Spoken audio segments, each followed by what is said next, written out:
It's Red Eye Radio. Gary McNamara and Eric Harley talk about everything from politics to social issues and news of the day. Whether you're up late or you're just starting your day, welcome to the show. From the Uniden America Studios, this is Red Eye Radio. Hello and welcome. He is Gary McNamara. I'm Eric Harley. We're back from vacation. Welcome to Monday. Gary, how are you? Well, doing really good. It was a great vacation. Spent a lot of time around the house. Went to Target, picked up some Ben & Jerry's and, some Bud Light. And, just really had a great week. Yeah. I saw the Babylon Bee headline. Oh! Satan turns water into Bud Light. Oh! As I was telling you, I actually did get away for a little bit and really didn't. For a couple of days, didn't pay a lot of attention to the news. Mm-hmm. And some of the first stuff I saw was some of the Babylon Bee headlines. Oh, my gosh. I'm like, oh, my gosh, these are just great. But that's the – I love the picture. Got a picture of Satan. I thought the first headline that I was getting on my alerts about the cocaine found at the White House. By the way, shocked. I'm just completely shocked. That cocaine was found at the Biden White House, Hunter Biden's cocaine. I'm not saying it's Hunter Biden's cocaine, by the way. It's Hunter Biden's cocaine, but I'm not saying that. I love the Babylon Bee headline, White House claims cocaine belonged to the hookers.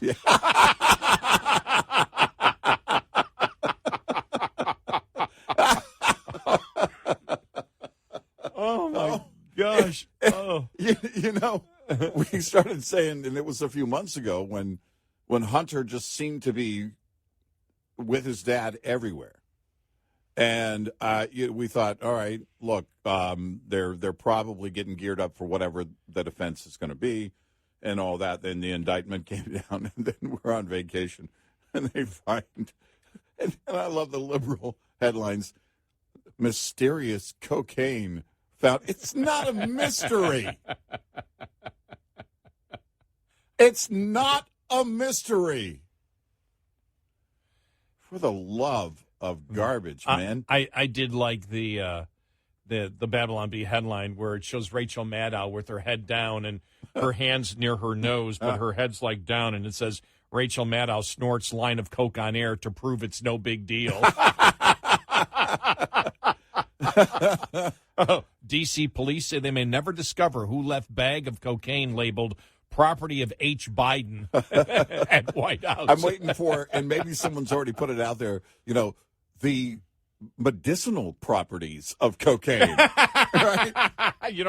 It used to be in Coca-Cola. They used to treat people with cocaine. Uh-huh. Oh, right. My gosh. I mean, It was, I will tell you the most telling moment there, I've got the audio cut set up here, was this back and forth with Karine Jean-Pierre. Because this was really, I think a lot of people took notice of this and went, you should have just said no. Yeah. Here we go. I'm just asking again, can you just say once and for all whether or not the cocaine belonged to the Biden family? So, a couple of things there. He mentioned the Hatch Act because the question was posed to him using Donald Trump, and so he was trying to be very mindful. Okay, I hear you, but you're asking me a question, so I'm answering it for you. And so that's why he said the Hatch Act. So I would, have you read the transcript and read the transcript fully, so you can see exactly what he was trying to say. So that's number one. So we're not avoiding the question. That is not true. We've answered this question, litigated this question for the last 2 days exhaustively. There has been some irresponsible Okay, we're having problems. So let me try it again here. Reporting about the family, and okay, that's where she got to the part. Sorry, folks. I just for some reason, again, it's my computer, but she never answers the question. She never says no. No, she never answered the question. In fact, she said, they weren't here Friday, Saturday, Sunday, and then it found out, well, they were there Friday, and Hunter was there on Friday. But that wasn't the question that was asked. It's not, that's like saying the bag of drugs was in the home, but they weren't there Tuesday and Wednesday. Well, it doesn't matter. Doesn't matter if they're there. Right. That wasn't the question. The question was not when was the Biden family there. The question was does the cocaine belong to a member of the Biden family? Right. And the fact that she didn't say no, the fact that she filibustered with the whole Hatch Act thing. And by the way, I'm glad she brought that, because that just drove me to hysterical laughing when the Hatch Act came across, when that one Biden aide came out and said, can't answer that because of the Hatch Act. Mm-hmm. Doesn't matter whether Trump brought it up. That's not a Hatch Act. That's got nothing to do with campaigning. Right. And, there's no Hatch Act involved in there. And the thing is, I really wonder when a reporter's going to say, look, you're not answering our questions. You're answering, but you're not answering in relation to the question that I asked. Mm-hmm. And so, you're addressing something else, and right. and it's a very simple yes or no, and it's, honestly, it's like everything else. It should be immediate. No. Or this thing, we cannot permit something like this. This is a breach of security, and we're going to get to the bottom of it. Right. You didn't hear that from anybody. Nobody. And the president, when he just sits there and just smiles, that video that was out there, when they're pounding him with the question, just smiling like, and he mumbles at people. And I mean, it's just, and then you have this, because then the whole deal with the seventh grandchild, the whole Hunter Biden deal with the mother of one of his other children, and then this came up. Chuck Todd, this is just great. Not happy about it at all. Before I close, Maureen Dowd Garrett had a pretty tough piece on Joe Biden's. It was about sort of the Biden family isn't acknowledging all of Hunter Biden's children. It's 7 grandkids, Mr. President, not 6. I think we've all understand the personal challenge and concern and all of these things that the president has here. But his political foes see this, and they're trying to exploit. It is no doubt every day DeSantis or Trump tries to use Hunter to beat up Biden. How's that world handling it? Look, I don't think anybody envies the position that the president and his family are in on this issue, because his family, and Hunter specifically, have become his primary political liability in a lot of ways. I mean, look at the cocaine story from the last week and how many Republicans have tried to seize on that issue. It's really kind of ugly the way it's been done. It's kind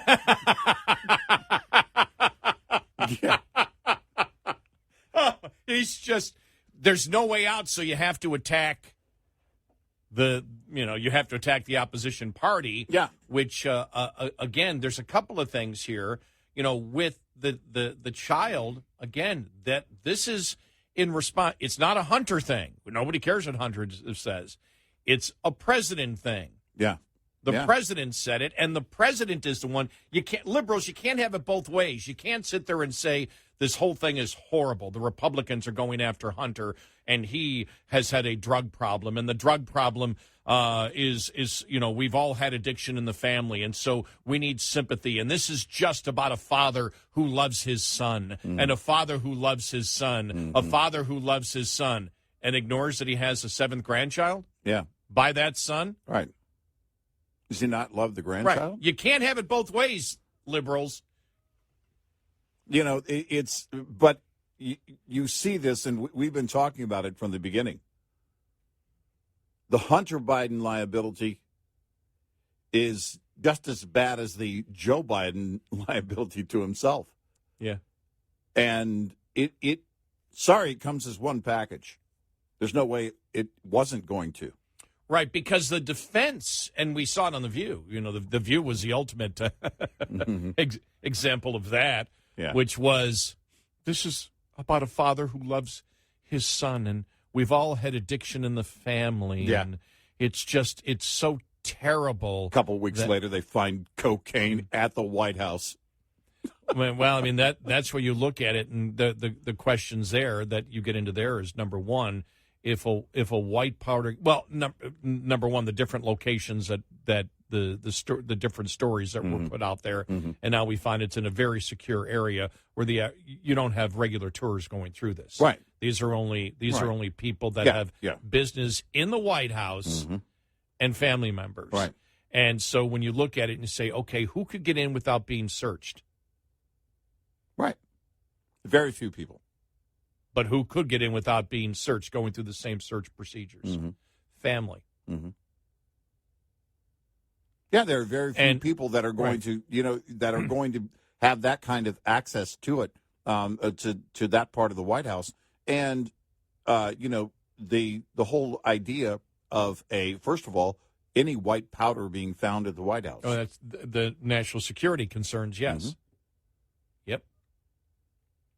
And the media just, it's mysterious. Well, it's not mysterious. Well, there's another thing, too. If they don't know who put it there, then the Secret Service, the head of the Secret Service needs to resign. Yes. That entire detail needs to change. Right. Because there's more cameras at my house, apparently, than at the White House. Right. I damn sure know who brought it into my house by now. And they're just, they do know.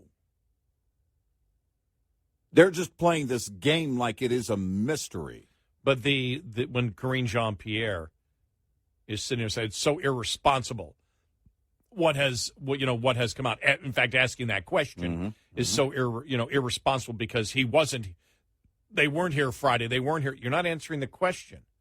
But it's almost as if, and she's done this so much, she even did it when, the first thing about the Hatch Act. We've explained it over and over again. No, you haven't. The thing about this, too, is that this story becomes a liability whether they come out, even if they come out tomorrow and say, okay, it's Hunter's. It's a liability then. If they leave this sitting here and never answer the question, they leave it to the imagination of the American people. Oh, yeah. So there's no win here. No, there is not a win, and you know that because of the number of, I don't know, I don't think I've ever seen in my entire life, even when probably cocaine was more popular in the 70s, there were no memes back then, but the number of blow memes that I've seen, over the last, week has just been through the roof. Right. I mean, it's on social media like you can't believe. That's as we always stated, that stuff like that gets into popular culture. Right. This is the kind of stuff that people talk about, joke about, stays in circulation. It's not this kind of story. Even if they came out tomorrow, and tried to put this to rest, you can't. This story is not going to go. This is going to weigh on the entire Hunter Biden situation, and bribery and everything else. Just when the left thought they had something, which was weak to begin with, like you mentioned on The View.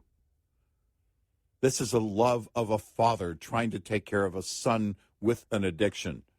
2 weeks later, cocaine found at the White House. I mean, it just keeps getting worse. Right, yeah. Holy cow. I mean, it's over and over and over again. We still got a full year till their convention. I just don't know. Honestly, the left has to be looking at this going, all right, we can't afford this. We just can't afford this. We can't afford for Joe Biden to bring the entire party down. Because I'll ask the same question I asked in 2020. What if he wins? Then what? Kamala Harris? Really?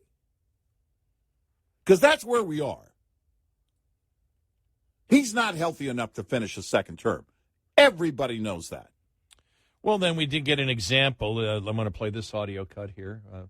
We do have this example since you mentioned her. Well, I think culture is a reflection of our moment in our time, right? and present culture is the way we express how we're feeling about the moment. And we should always find times to express how we feel about the moment that is a reflection of joy, because it comes in the morning. If they found weed in the White House, we would also know whose it is. Well, I mean, the thing is, her answer was wrong. Yeah. Culture, if you talk about cultures relating to yourself, is the environment that you grow up in. Yeah, I don't know what her answer was. Right, exactly. It was like it was clearly wrong. You're right, but I just don't know what the hell it was. It's like such a simple question. Culture. Well, culture is the environment that you grow up in. It can relate to your ethnicity, religion, the neighborhood that you're in. Your it can parents, be defined in a neighborhood. It can be defined within a family and inside of a company. Inside of a country, inside of a country, but it's the environment that you basically grow up in. That's the culture that you right. You can create a culture by certain behaviors and policies within a company, within a country, within the behavior of individuals, and also social behavior will define. You can go on and on and on and on. And folks, we're just getting back from vacation. I know. Well, and the interviewers there, I mean, I just love how the interviewers are like shaking their head like, we understand what you're saying, with big smiles. And it's like, yeah, I want some of what she's smoking. I guess that's what got me with that one, when the realization, and I do this every day for a living, but still, when you take a couple days off, you're just going, oh, that's right, that's what I do for a living. But I love when people talk and don't communicate any messages between them, yet they're all smiling as if they're communicating messages between each other, and they're not. Yeah. It's just the most bizarre thing. It's weird. We got a great show ahead. 866-90 Red Eye. On a hot summer day, the last thing you want to feel is a blast of warm air when you turn on your air conditioning. A malfunctioning AC system will leave you uncomfortably shifting in your seat. Not to mention, it can affect the safety and performance of your entire vehicle and your productivity. Keep your AC system running smooth and your deliveries on schedule this summer with the following maintenance tip. Replace your cabin filters at least once a year, as dirty cabin filters are possibly the most common cause of AC system malfunction, or worse, failure. Replace your cabin filters more frequently if you operate in a dirty or humid environment. This report is brought to you by Shell Rotella. Shell Rotella, with advanced synthetic technology, is designed to help keep your rig running with more mileage and less maintenance. Lines open for your calls. 866-90 Red Eye on Red Eye Radio.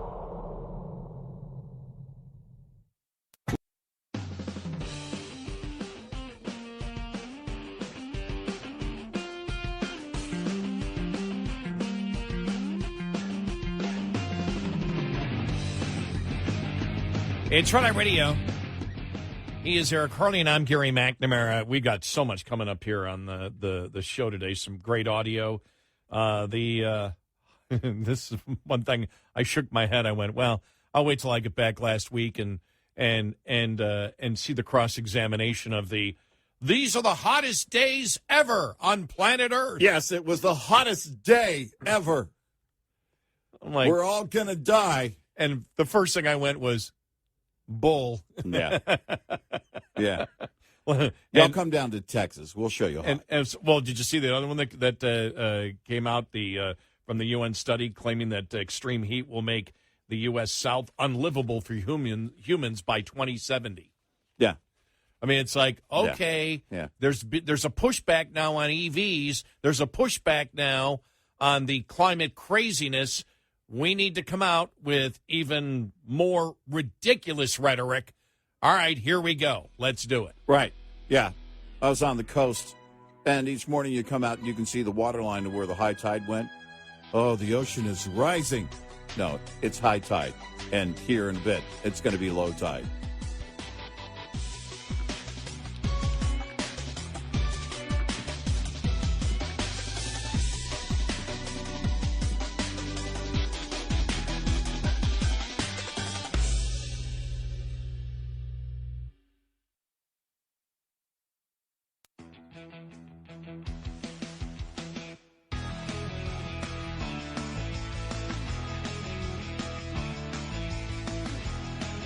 Red Eye Radio from the Uniden America Studios. 1-866-907-3339.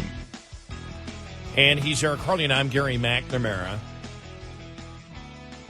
I find it very hard to believe that when the Secret Service found that it was there, which would have been last Sunday night, the cocaine. Yeah. That you're telling me it takes a week to find out who it is?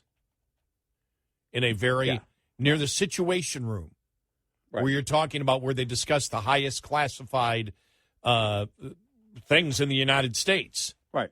That average people just can't walk in unless you're invited into that area. Right. And then you go through all the search protocols. And so you ask who doesn't go through the search protocols. The only ones that might not would be family, correct? Yeah. Immediate family. You don't have to go through the same protocol. And so you're telling me that now it would have been a week ago, that after 7 days, they still don't know, and that the investigation, because this is what we heard late last week, the investigation should be wrapped up by Monday.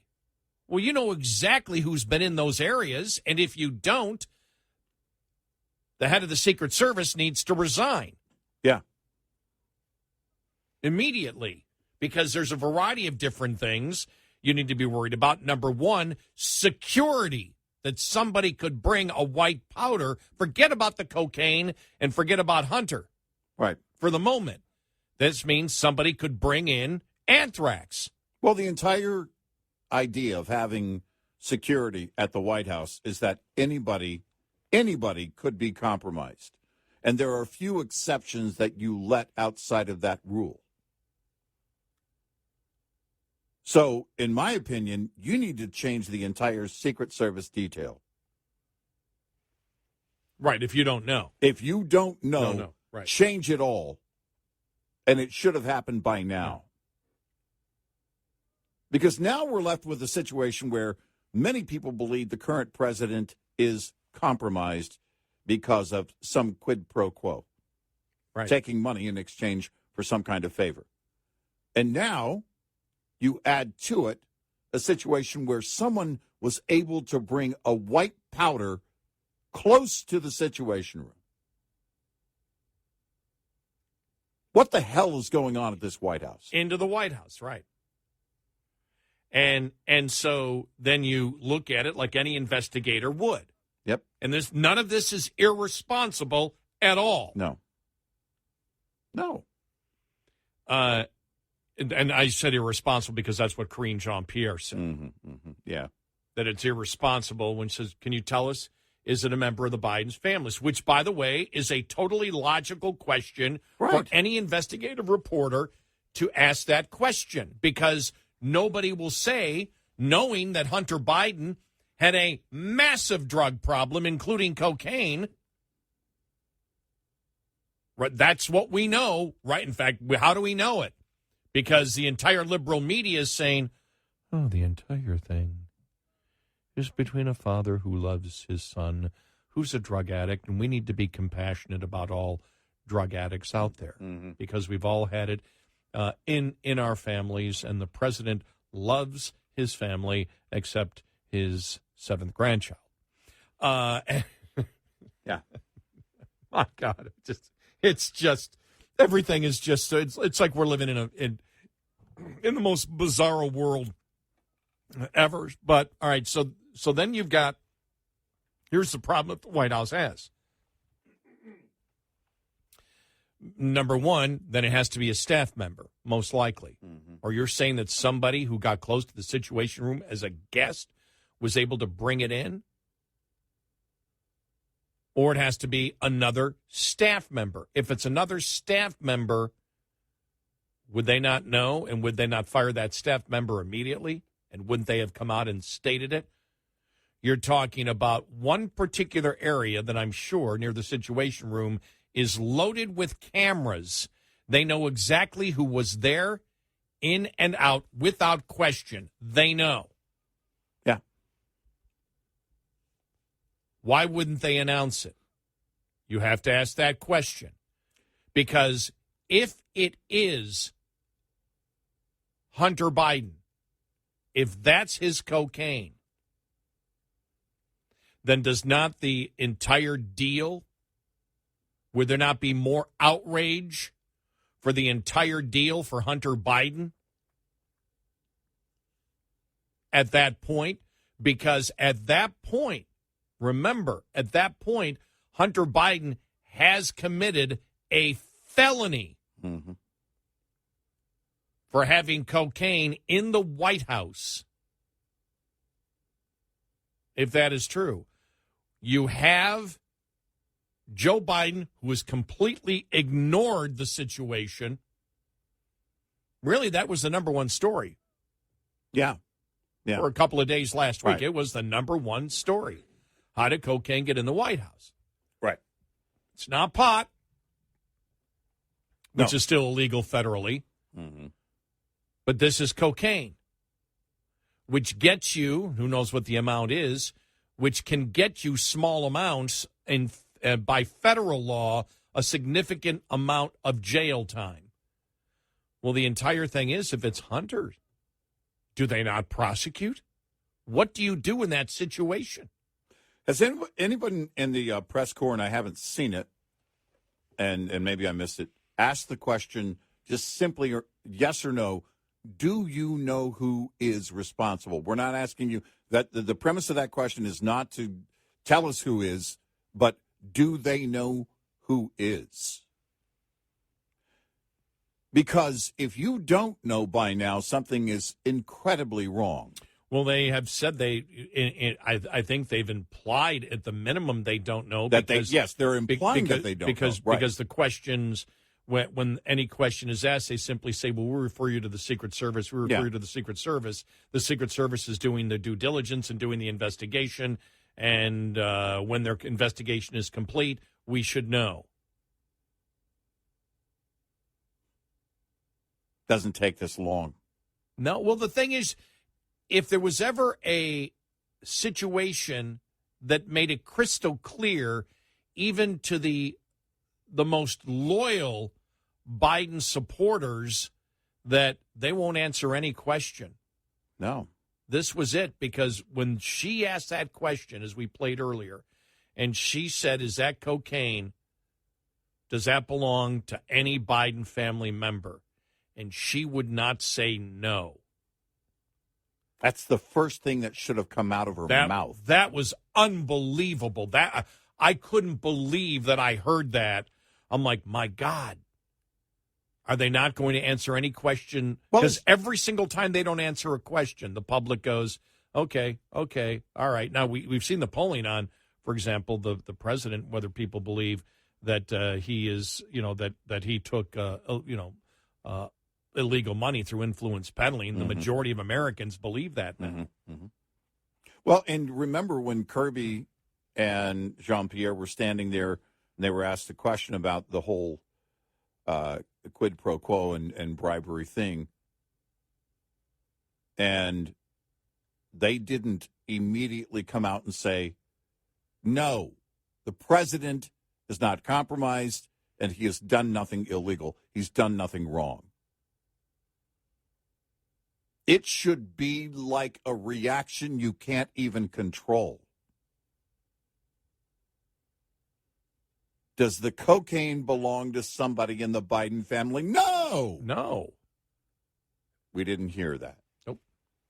Once again, they're not quick to defend themselves. Why? And then when she went on with that convoluted answer about the Hatch Act, which still doesn't apply in any way. No. Doesn't apply any way to this at all. Nothing to do with it. And then go on to say they weren't there Friday, weren't there Saturday, weren't there Sunday. Right. It's like, Yeah. they were Like there that makes- Friday, they were there Friday late. And then Right. and so then she gets caught in another lie, Karine Jean-Pierre, and she was accused, you're lying. Right. They were there on Friday. Right. But that's not even the question. Because the question is, was it left there Thursday? Was it left there Wednesday? Has Right. it been sitting there for a couple of weeks? Right. Do we know that the Secret Service went into that little cubby hole or whatever it was Right. to check that out? Right. Just amazing. And at some point, you have to answer this question. You have to answer how it got into the White House. Yeah. Because if you don't, and I pretty much expect, based on recent history, for them to just say, well, we have not, the investigation hasn't concluded, or we're not sure, or the investigation itself is inconclusive. I fully expect them to go that route. But here's the thing. You leave it up to the imagination of the American people, and this doesn't go away. This is the Willie Nelson smoking pot on top of the White House during the Clinton days. Except it was a white powder that was brought into the White House and was especially dangerous. We can make our jokes about Hunter Biden, but somebody brought a white powder into the White House, and we don't have an answer as to who it was and how it got there or when. And there seems to be no sense of concern from the White House. Right. Or, for that matter, the Secret Service. Right. Because you would think, okay, we've cleared the family's cleared. They're not involved in this. Yes. We need to. No, we need to. But no, by, you're the, right. by the time they came out with that, I don't remember the timeline of it because I was on vacation. Mm-hmm. But a couple hours later, they should have said, we have the situation. The person that was involved in it has been fired and will be prosecuted. Right. Right. We have found the person responsible. Right. It is not a family member, to be clear. Right. That's what you want. But to let it go a whole week, what you're telling the United States is, and the world, there was a security breach at the White House, and we haven't found it. We haven't found it yet. Something this simple. It's like, oh my God, is anything secure in the United States? Right. If you say it's Hunter, then you know, okay, he brought it in with the first family bringing anthrax. Well, then you've got that situation solved at that point. Right. But then you got a felony and a huge felony count against Hunter Biden. Right. You can't create a false fall guy and say it was an employee, because we fired the employee, and if they fire a real employee, the first thing that real employee does is say, "You're not going to make me the fall guy. Yeah, you're not firing me for this. I'm not taking a fall for him." 866-90-RED-EYE. Get in touch with Red Eye Radio, toll free at 866-90-RED-EYE.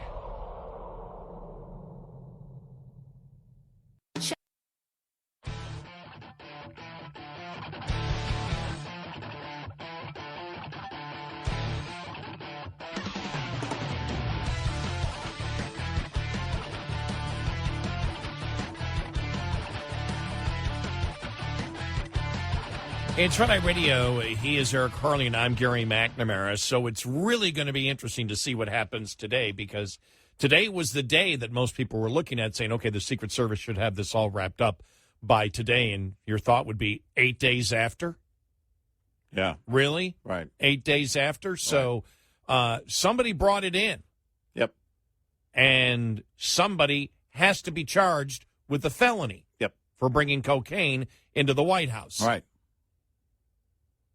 And then if it's somebody who is a guest, did the Secret Service not go through their proper protocol? But as everybody knows, who would? And by the way, you had experts over the weekend state and say, the only people that could get in without being searched would be the family. Right. Yeah. No, everybody would go through security protocol, even if you have clearance. So you're gonna have to. That's right. The only people just the daily. That's right. The only daily routine. The only reason that the only ones that wouldn't would be, again, the first family or the first extended family. Breitbart had a story. Secret Service vet says only family could sneak cocaine into the White House. Yeah. Right. So, in fact, it was actually Bongino who said it because he was former Secret Service. Right. He said there's absolutely zero chance anyone other than a family member brought the cocaine inside the White House. No chance it would make it past the MAG security checkpoints. Right. Family bypasses those. Mm-hmm. For those who don't know, an unzippered bag containing cocaine was found in the White House on Sunday. Secret Service is currently investigating, which should be terribly difficult in one of the most secure buildings in the world, and one filled with surveillance cameras. Right. There was a little sarcasm, I believe, in that. Yeah.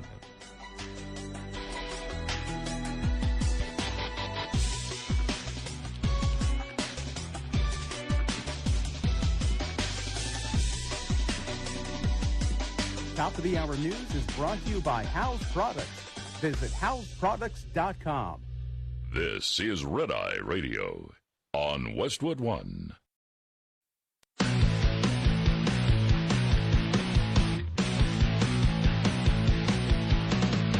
Now, it's Red Eye Radio. Gary McNamara and Eric Harley talk about everything from politics to social issues and news of the day. Whether you're up late or you're just starting your day, welcome to the show. From the Uniden America Studios, this is Red Eye Radio. All across America and around the world, we are Red Eye Radio. Good morning. Thank you for being here this morning. Download our Red Eye Radio app today. Listen when and where you want if you can't listen live overnight. All right. I love this headline. Native American tribe demands Ben & Jerry's return its land after 4th of July message. Yeah. Oh. These people have any type of self-awareness at all? No, they don't. Seriously. I mean, No, they don't. And it was interesting watching some of the headlines fly by. Make Ben & Jerry's Bud Light again. And, you know, the thing is that we've had these discussions before. And it's really nothing new from the hippies making ice cream.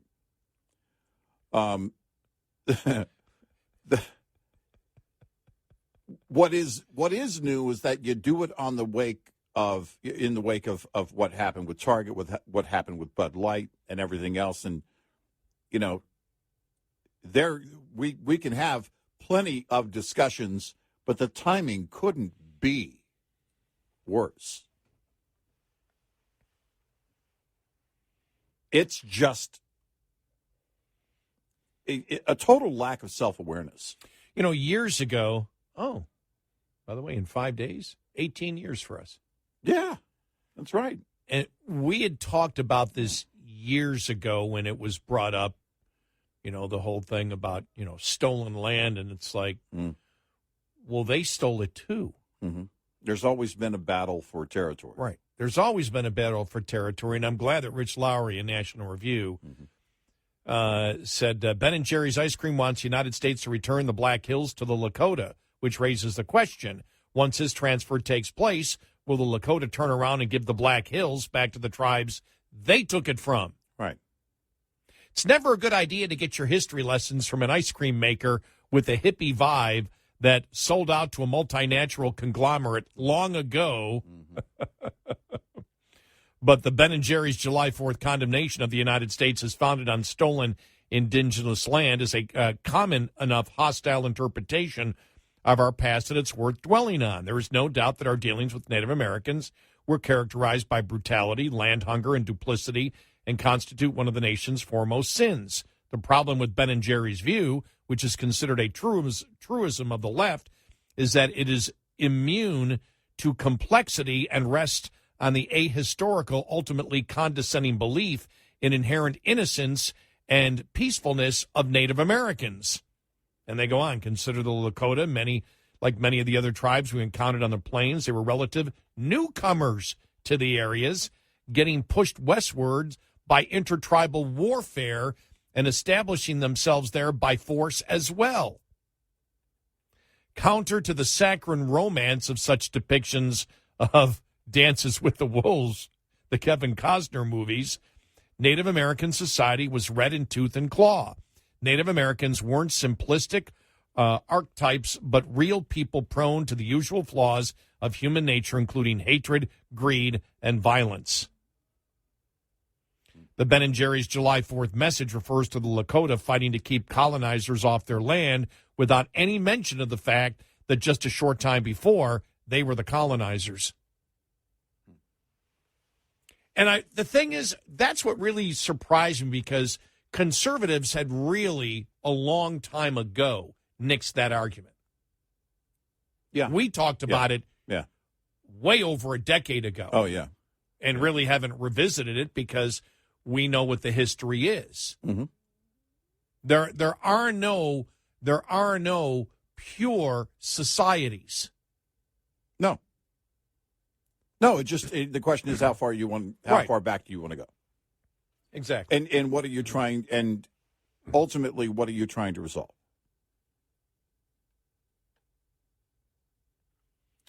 And so there's where you get, and so when I saw that Ben & Jerry's came out with that, I went, really? Right.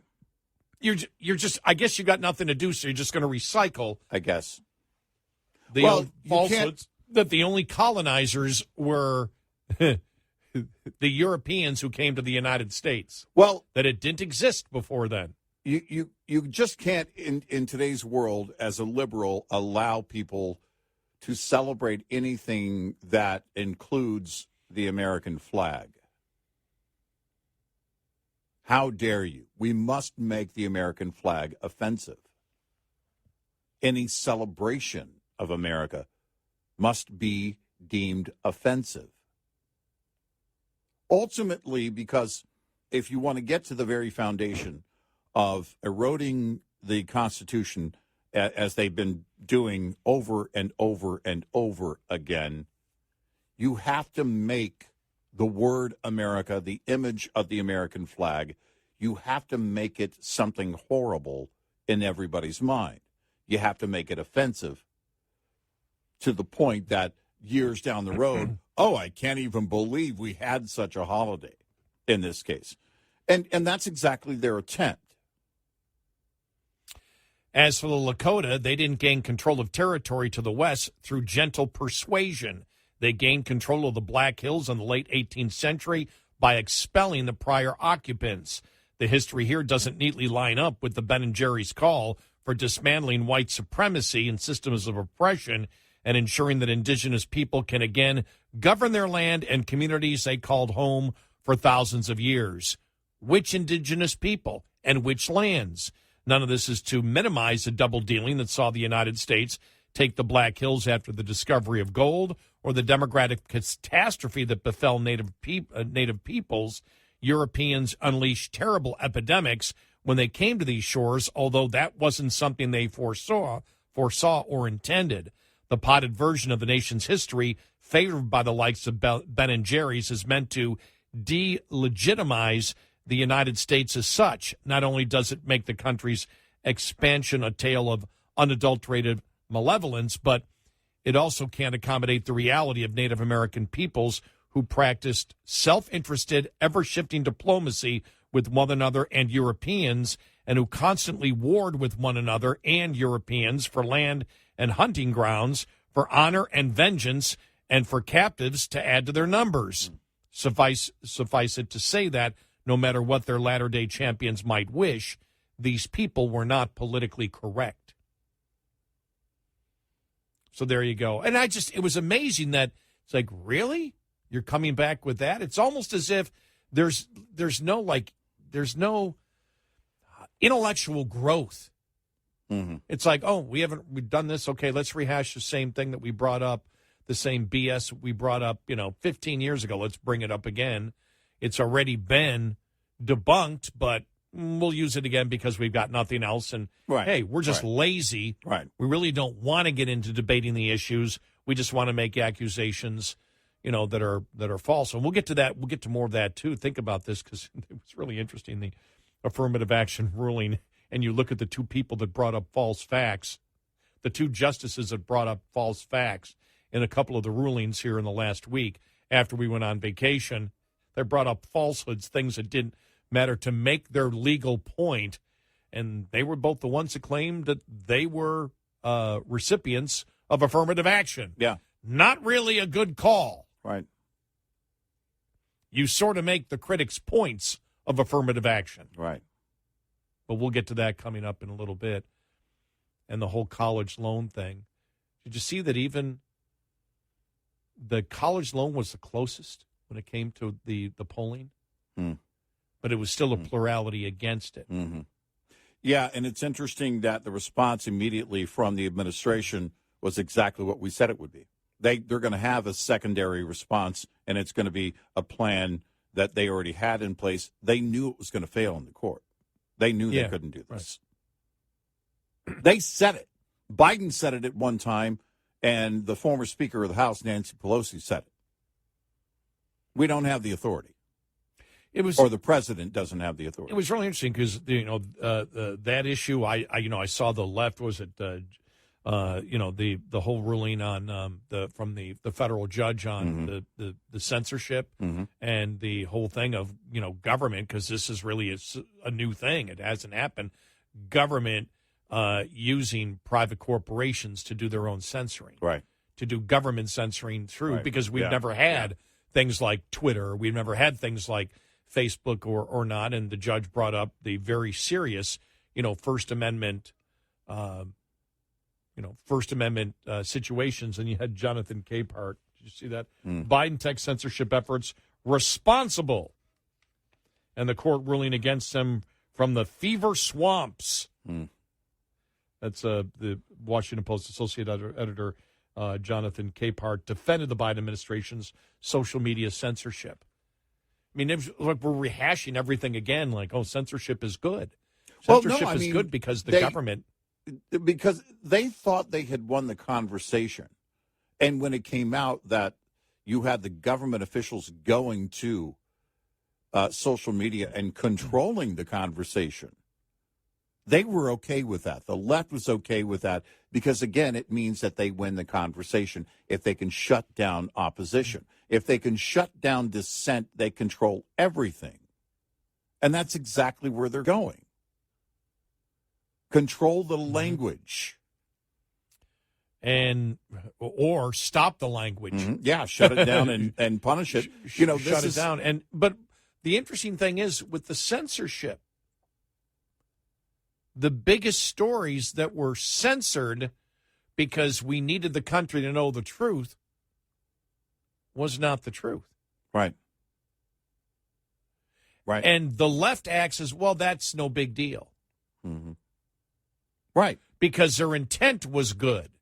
Yeah. Their intent to lie was good. So the fact that they would destroy other people with their lies, but they were doing it for the benefit of society, whether it benefited society or not, and in this case it did not benefit society, doesn't matter as long as you say you had good intentions. Who was it a couple of weeks ago that said, well, you still haven't proven to me that the Hunter laptop thing wasn't Russian disinformation? Yeah. This is where they are. You can't prove it right here, right now. No, it's you that has the burden of proof if you're making the claim. They don't see that. You have to disprove what I'm claiming. Was it Brennan or Clapper? Was it? I think it was. I want to say it was one of those two. Yeah. Yeah. I think it was Clapper. Yeah. I think it was Clapper because we joked about it. Because I said, coming from, of all people, Clapper to say that. But of course, it was going to be Clapper that said that. At the same time, it had to be. It had to be Clapper. That's and that's where we are today. What was interesting is watching social media, and I didn't jump on a lot, but watching the reaction, watching the discussion, I really believe that there is a fatigue right now that is in play of people are tired of the garbage. There's so much garbage. You and I have been wading through it since, well, it seems like since forever, since 18 years ago, since we started together at least. And you get down to the idea is to get down to the facts and talk about the facts. It used to be something else, but in talk radio, you have to get to the facts first. But now people are looking at it going, all right, this is enough. This is just garbage. And this is why I think the cocaine found at the White House, that story is especially damaging. It's on top of everything else with Hunter Biden and Joe Biden. And it is something that is going to not go away because of all the memes and everything else that you create about it. It's now going to be the Billy Beer, the Willie Nelson, plus something much more serious. It's going to be part parody, but very serious underlying question, how in the hell did that happen? Or realization maybe at some point, well, it was always going to happen. Hunter Biden, it was bound to happen that Hunter Biden as a first son was going to equal cocaine being found in the White House. You know, it's just, you step back from it and go, well, yeah, of course. I'm shocked that they haven't found. I'm shocked that it took them this long to find cocaine at the White House. And the reason you get to that point is because of the response from the White House. Mm-hmm. We want a simple question: was a cocaine, from a member of the Biden family? Well, they weren't here last week. It's irresponsible to ask that. No, it's not. No, because the only person that we know that was a massive, out of control drug addict is Hunter Biden. Right. So any investigator would look and say, all right, who can get through there without being searched? This is basic police investigation 101. Right. Oh, the family can. Well, do we have anybody who we know to be a massive, out-of-control drug addict for years? Him. Okay, we have to consider him as a person of interest. No, it's irresponsible because a father loves a son. Yeah. How dare you? What? Yeah. Seriously. 866-90-RED-EYE. Surviving and thriving as an owner-operator has just as much to do with managing costs as it does with generating revenue. Understanding basic principles of operating costs can save you thousands of dollars a year. Costs are not the same each month. If 9,600 miles are driven one month and 10,000 miles the next, two different sets of costs apply for each month. For example, if your tractor payment is $1,850 per month and you drive 9,600 miles in the month, your tractor payment is costing you 19.3 cents per mile. Drive 10,000 miles, though, and that same payment will cost you 18.5 cents per mile. This is one of your major fixed costs while paying off a truck loan. The difference in this example is only a fraction of a cent, which may seem like small change, but it ultimately amounts to $960 more annually on the bottom line. Because though fixed costs do not go down over time, you can reduce your cost per mile with more paid miles. Owner-Operator Business 101 is provided by Shell Rotella with advanced synthetic technology. For more information, go to overdriveonline.com to the Overdrive's Partners in Business section of the website for more detail on Business 101 and many other topics. We'll be right back with more Red Eye Radio with Eric Harley and Gary McNamara.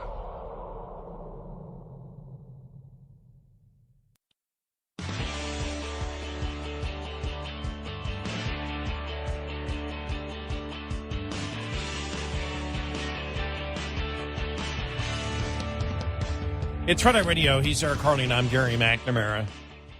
I'm telling you, there's so much to talk about. But I was just thinking that the first thing I thought on Friday when I saw Karine Jean-Pierre not be able to answer the question, does the cocaine belong to one of the Biden family members? Mm-hmm. And she couldn't answer the question. She didn't say no. I went, whoa, Now, this is a couple of days after this story's been around. Yeah, right. Which means, how do you get to that point of not being able to say no? Right. Well, it means that the Bidens, you would think, asked Hunter, "Is it yours?" And he said no.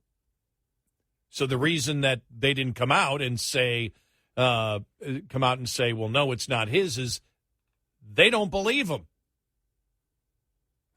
Yeah, and you have to form a narrative because everybody on the inside knows that the family members are the only ones that aren't going to be searched. The media already knows that only a family member could bring it in unless there is a massive hole in security protocol.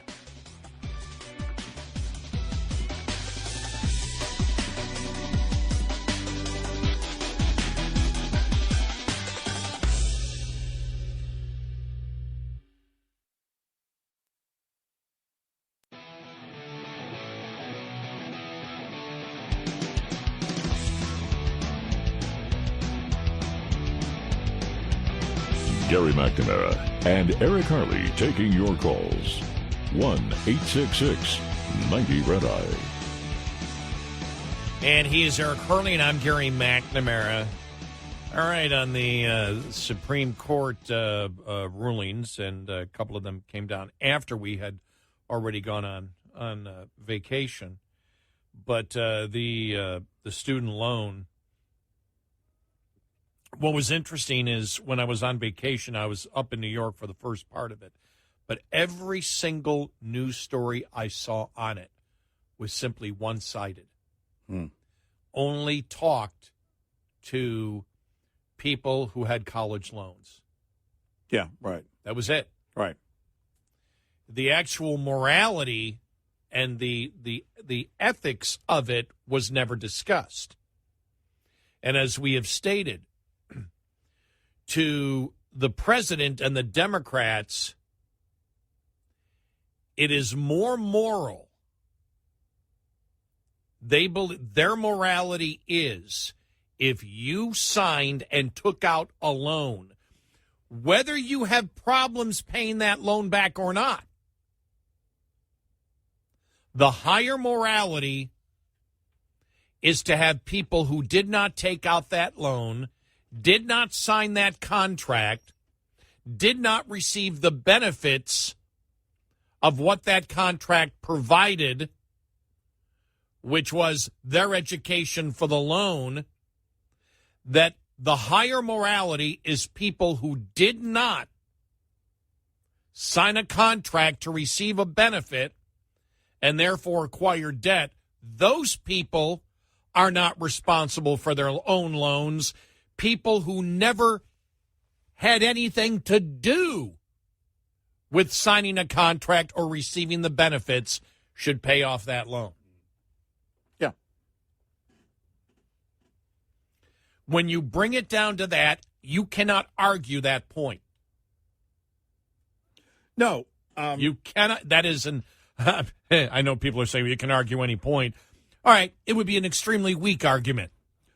Well, it's always been when we hear from people who benefit from it, well, look what people can do with the money. That's one call we got. All the money that they're not going to have to pay on the loan, look what they can do. I could look at a lot of money that people don't have to pay because somebody else is paying it for them. That's not an argument. That's not a debate. That was the same for the reparations. The reparations argument. You know how the economy would boom if you gave people all this money? Yeah, and you forget to talk about the source and the massive damage you would do. Right. But they always do that. That's exactly what they do with socialized medicine. Well, we can afford it. Well, see, it's good that we're doing this. And they leave out that part of the equation, how you pay for it. Right. And the effects of who has to pay for it and the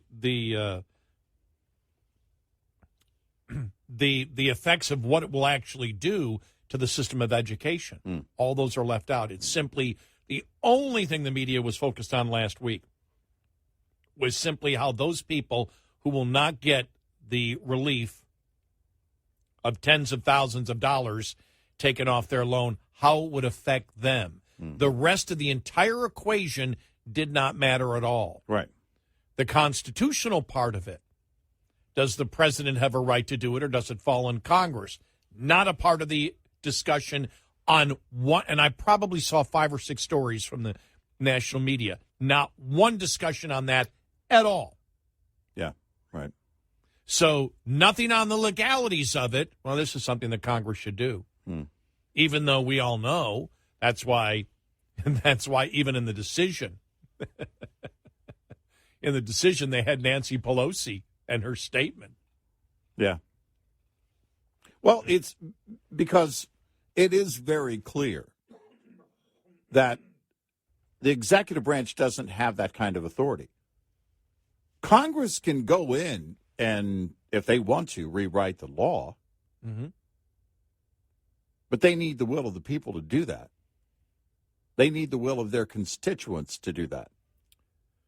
But the full legal argument, the full moral argument is never discussed from the left. Why not? Why are they afraid of the truth? I had an interesting conversation again.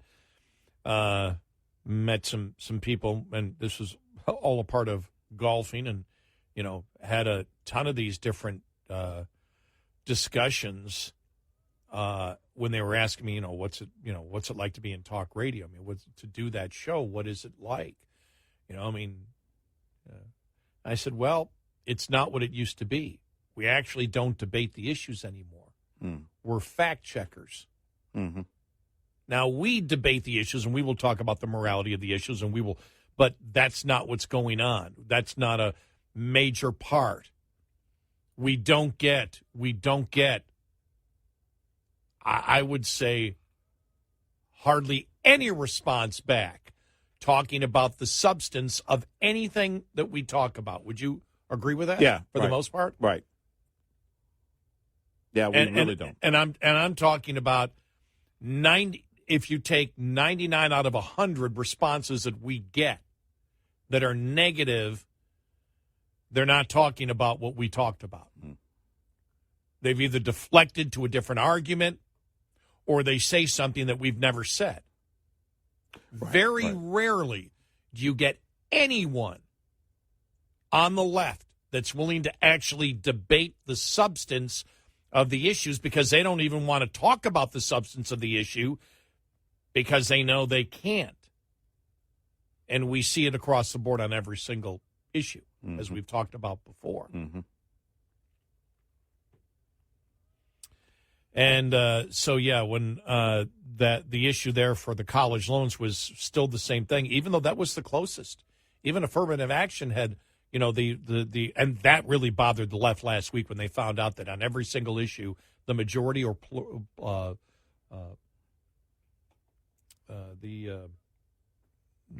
plurality of voters on the college loan. That was the closest. But the rest, affirmative action, were majorities agreed with the Supreme Court. Oh, that was driving the left nuts last week. Absolutely nuts. Well, because it took away another tool in their agenda. And we talked about it after the affirmative action decision came down. We talked about... That's right. That did come down when we were here. That's why we're still here. We talked about how I have confidence that the liberal college campuses will sidestep what the court did. They'll work their way around it. But that's not the, we have a long list when it comes to concerns and agenda items on these liberal campuses. It's a given that they're going to remain liberal and they're going to do whatever they can, to sidestep what the court did here or to do whatever it is, that's on their agenda at the moment. Keep in mind, some of these campuses were talking about openly promoting segregation in recent years. And the whole safe space thing. And so this is exactly who they are. They tell you, well, we're fighting racism while implementing things that promote racism. Mm-hmm. Anti-racism, the new definition of anti-racism is racism. Mm-hmm. And, you know, look, on the college loans thing, it is very clear that the administration doesn't have any tools in their toolbox legally. They can't do anything there. They can't. We predicted, here's what they can do in terms of repayment. They likely will get away with this whole 5% of discretionary instead of 10% of discretionary income. By the way, for a number of individuals, there's an article over the weekend, that will mean some people are paying nothing, close to nothing. Oh, yeah. Mm-hmm. So they were able to get away with it there. Might that be challenged successfully? I think there's a possibility. I'd have to spend more time with it. But I think that they were always going to try this, and we talked about it at the beginning, that they're waiting for the college loan decision to come down in order to announce the next step in their plan, and they did it that day. And they're also going to go the soft enforcement route, I guess, starting in October of this year. They're not going to report for a full year. They're not going to report to credit agencies if you are delinquent. So that's kind of a soft enforcement measure on repayment. It won't hurt your credit for a full year if you're delinquent. Thing is Congress going to approve the money that it's going to cost? You know, the number one, the loans that they've forgiven, or the delay of the loans already has cost. Now, that was part of the whole COVID thing, but this is past COVID, and this is going to cost every single month. It's tens of billions of dollars that it costs the taxpayer. Will Congress say, we didn't vote for that? Or will Congress have to vote for it? Because that would be the question here. Well, what you're talking about is you're resetting the terms of the loans where you know the majority of loans will not be paid back, and these are losses to the taxpayer if Congress doesn't approve that money being spent. Yeah, which is kind of where we were in the first place. The taxpayer is the bank here. Yes. And so we have interest in this. And when you look at it from that perspective, that, wait a minute, we're the ones through our representatives who facilitated these loans. We're the other side of that agreement. We're the other side of that contract. When you look at it that way, then I think we have a clear case if they do anything that changes the terms of those loans. The question is, how do you approach that, and will it get to the courts? I think you could see it. I think it is possible you'll see a lawsuit. I just don't know where it comes from. Well, again, the Congress did. Here's the problem. Congress gave the executive branch the ability to, in certain circumstances, you know, in a generic way, believing that all administrations would be responsible, that you could adjust how the loans are paid back. It never said, well, we're going to make it to the point where you can adjust loans where 80% of the loans will never be paid back. That was never the deal. And the whole point is, this is where Congress in the past believed that the executive branch would always be responsible and would never do anything that would be this unconstitutional or this insane. And we've seen the administration has no problem doing something that was blatantly unconstitutional. What's interesting is the day the decision came down and they announced their new plan, they said, our new plan is legally sound. They knew from the beginning the other one wasn't. 866-98-RED-EYE. Coming up, more with Gary McNamara and Eric Harley. It's Red Eye Radio.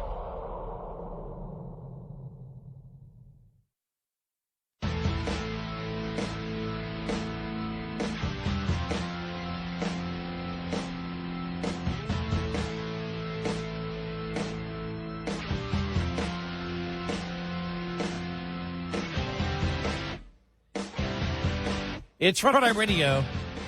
He is Eric Harley, and I'm Gary McNamara. And you saw in the affirmative action ruling, I mean, both Jackson with her complete falsehood about double the number of black babies survive if treated by black doctors. You saw that one? Yeah, that was completely wrong. Made up. Mm-hmm. Even the one legal group that gave her that information stated that was inaccurate. And then what did Sotomayor come up with? There were a couple of things that I know that National Review brought up, but Sotomayor brought up the whole thing on Matthew Shepard. That was the death of Matthew Shepard. And this was in long dissent written for Creative versus Atlantis. That would be the website. Right. Creator case. And she said that she wrote that the murder of Matthew Shepard, who was targeted by two men, tortured, tied to a fence, and she totally left out the discussion and also what was going on in later years. It was written about. This could have been a meth deal that went wrong, a drug deal that went wrong. Oh, and also the Pulse nightclub. Yeah, and the Pulse nightclub comments when, again, the motive for the shooter, she put into one corner, and that's been dispelled as well.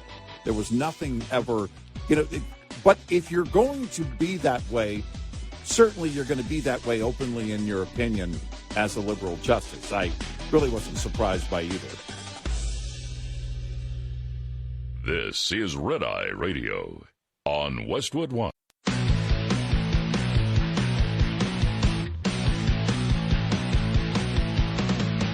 Now, it's Red Eye Radio. Gary McNamara and Eric Harley talk about everything from politics to social issues and news of the day. Whether you're up late or you're just starting your day, welcome to the show. From the Uniden America Studios, this is Red Eye Radio. And he is Eric Harley, and I'm Gary McNamara. Good morning. Hi. Hello. We're back. Yeah, we're back. Hey, I got stung by a jellyfish. Did you really? Yeah, I did. On my foot. Yeah, it hurt. And I pulled some people out of the sand with my truck. I was driving on the beach, and these people were having the worst time. There was a bunch of sand. I don't know if they brought in new sand on this beach because it was really loose, and there were signs, very loose sand. And unless you had a four-wheel drive, you probably weren't going to make it through it. Well, these poor folks in a Honda Accord, as soon as I pulled onto the beach from the beach access road, I took a left. I put my truck into four-wheel drive, and I look up, and there's a group of people trying to push this Honda Accord, which is front-wheel drive, but they're pushing it backwards. They're trying to get out of the sand, and it's deep. And I mean, in my four-wheel drive, I was having fun, but I realized if I wasn't in four-wheel drive, I'd be stuck.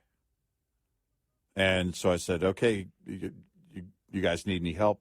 And they were like, well, yeah, we don't know where we're, how we're going to get it out. And I said, well, hold on. So in the back of my truck, I have a tow rope. And I actually opened my new one because it was longer. And I hooked it on.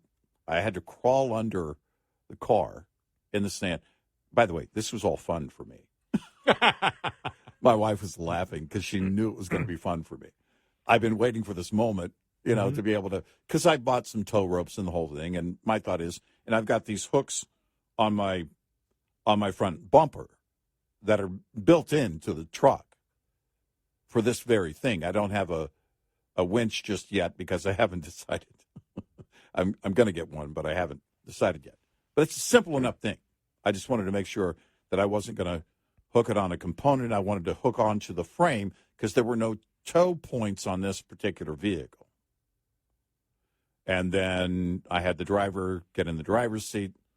I said, okay, I'm going to pop you out of the sand, and then we're going to put it in reverse after that. Put it in neutral first, and then we're going to tow you back. And so we towed him back. And the car, I didn't know this, but at the front end, the front part of that car was kind of coming undone. But apparently the owner told me that had been going on for a while. It wasn't a result of them getting stuck.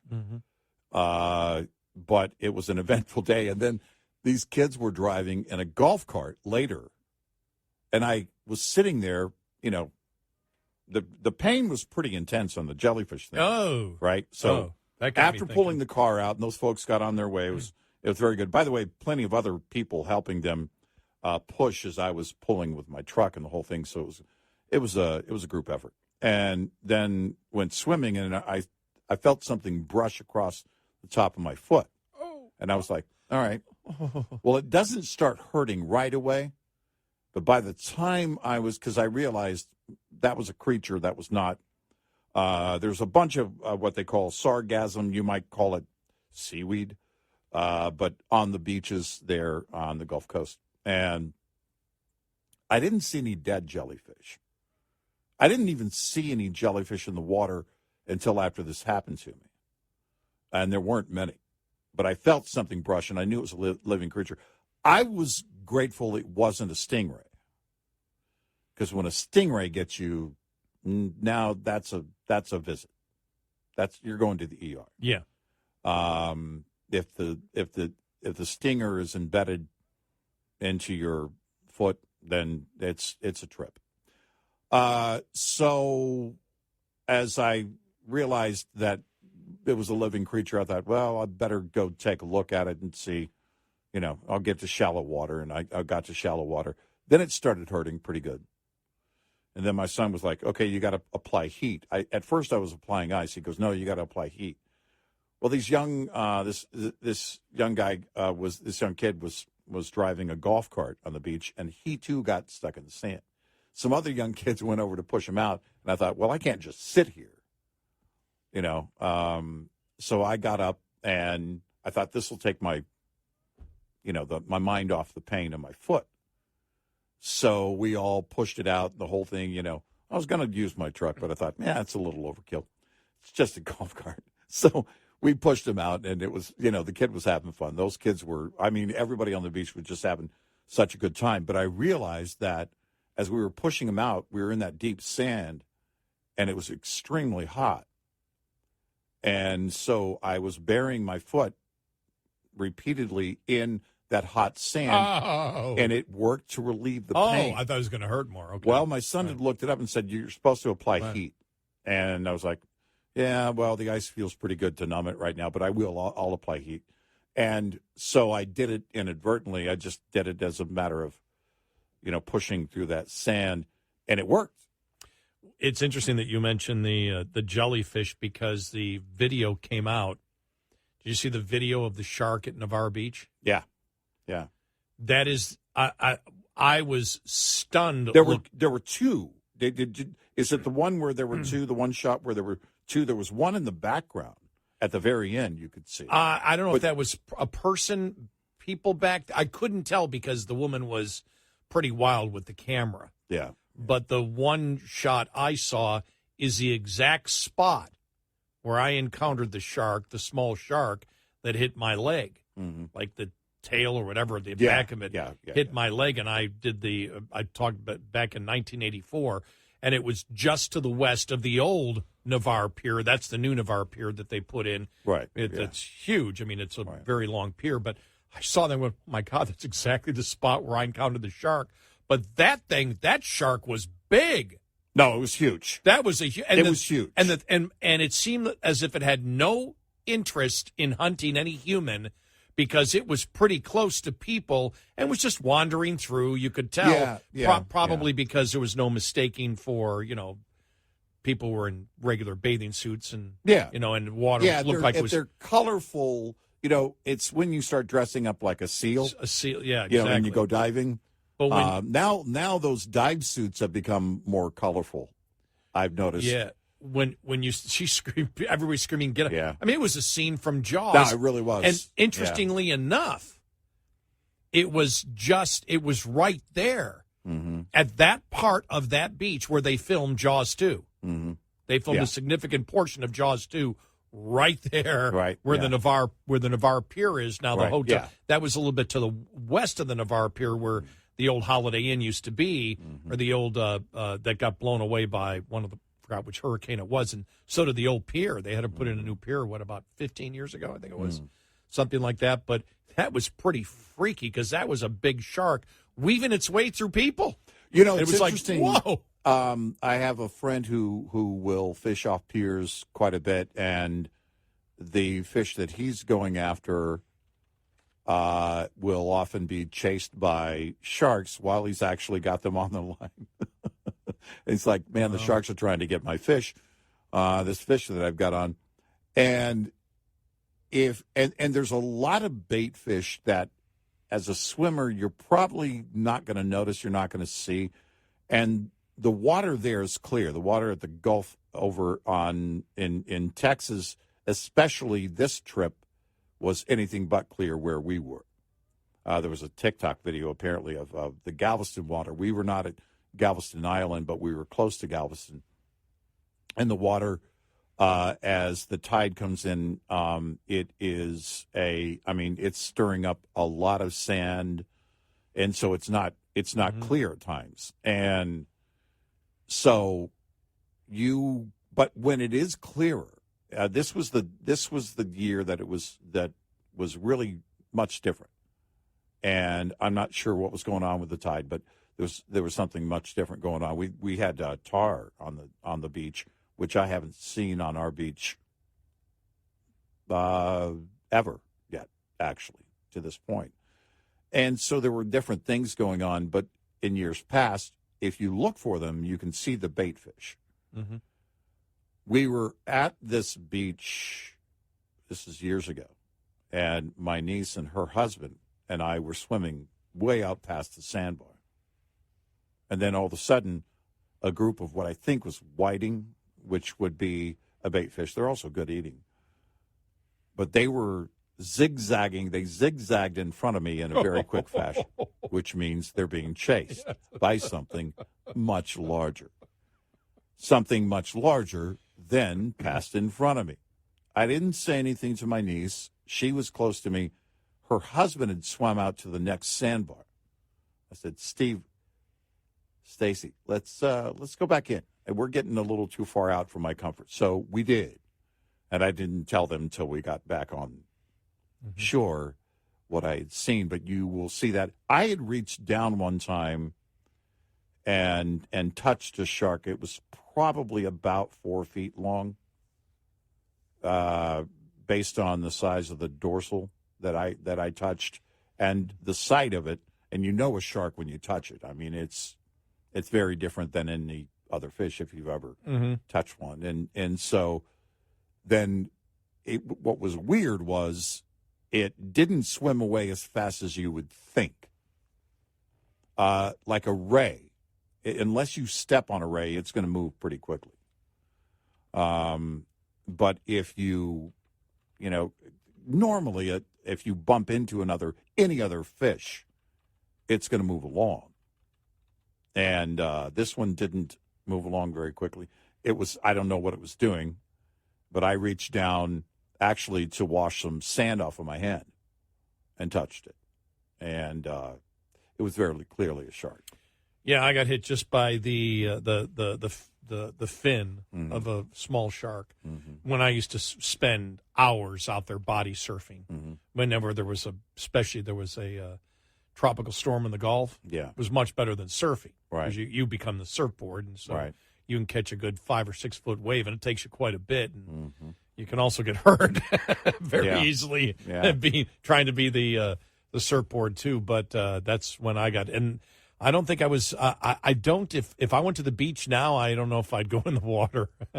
I'd go in maybe up to my waist, whatever. But I'm not going as far out as I was back then, trying to bob up and down, trying to catch a wave. We go out pretty.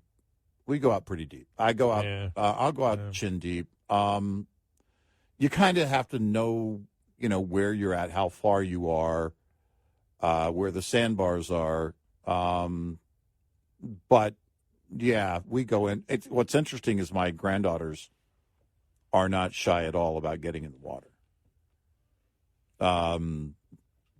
If I were to let them, they'd go out as far as they could go. I saw one guy that was doing some surf fishing, and I was watching him from the deck of the house we were in. And he was out on the other side of the beach. There's a fishing area, but it's notorious for riptides. And I was watching him and two other people. The other two were about waist deep. He went out further, and he was above chin deep. And he had his line in, and I thought, well, does he have something on? It didn't appear that he had a fish on. And I just sat there and watched him. I thought, this doesn't look great. It was in the evening, and I thought, man, that's really risky on that side of the beach where, again, a riptide can happen. In fact, not far from the house the area we stay in, there is a very clear sign that will tell you, do not enter the water, because there are most often riptides in that area.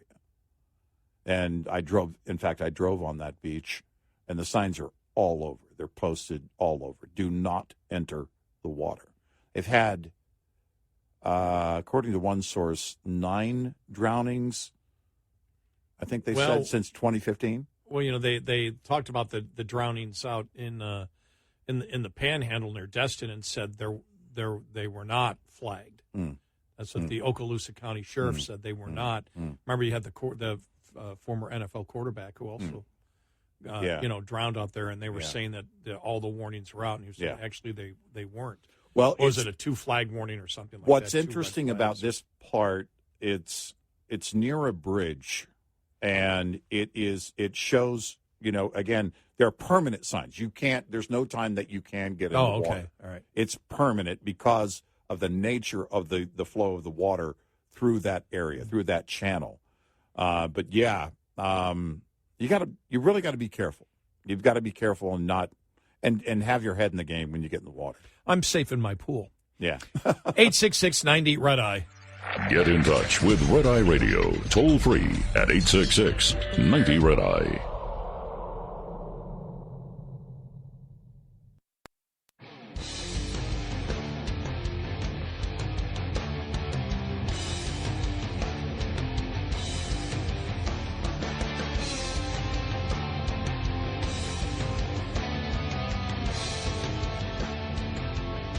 It's Red Eye Radio. He is Eric Carly, and I'm Gary McNamara. Excuse me. Coming up on the show, following the bottom of the hour, the hottest days ever.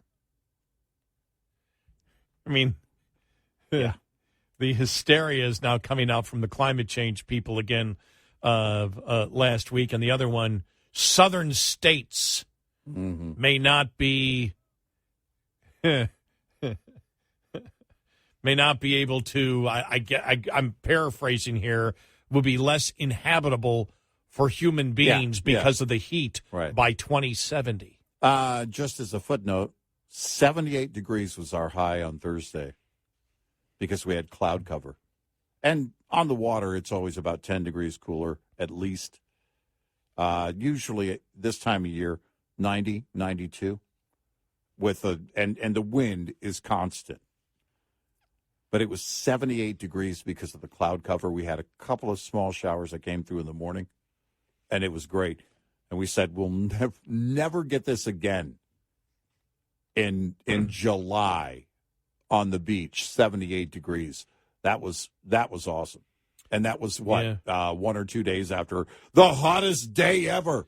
Well, and that has already been challenged, of course. About hottest day ever, going back 125,000 years. Yeah.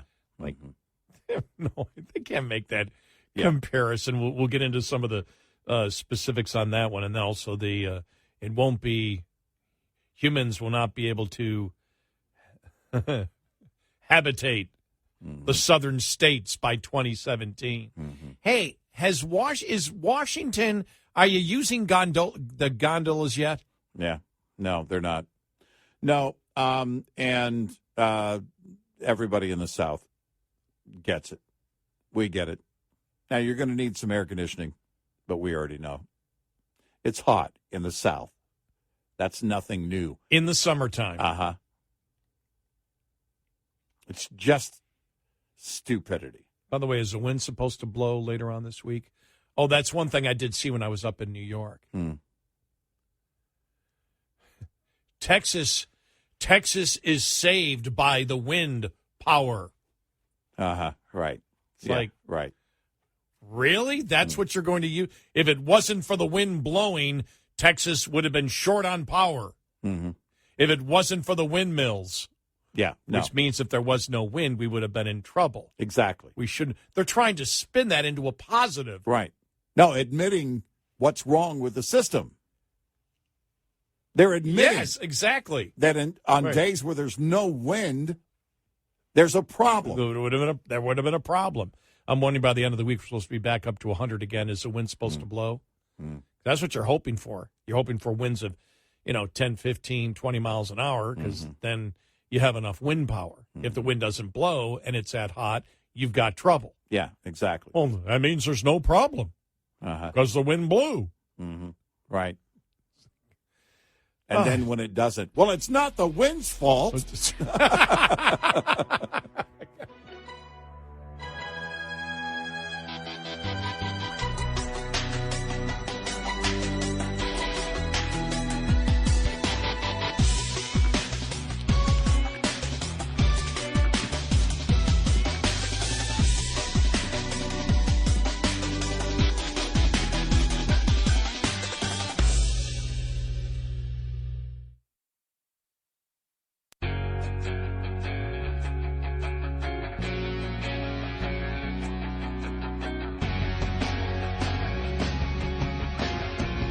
Giving you 70% each night. Eric Harley and Gary McNamara on Red Eye Radio. And he's Eric Harley, and I'm Gary McNamara. Download our Red Eye Radio app today.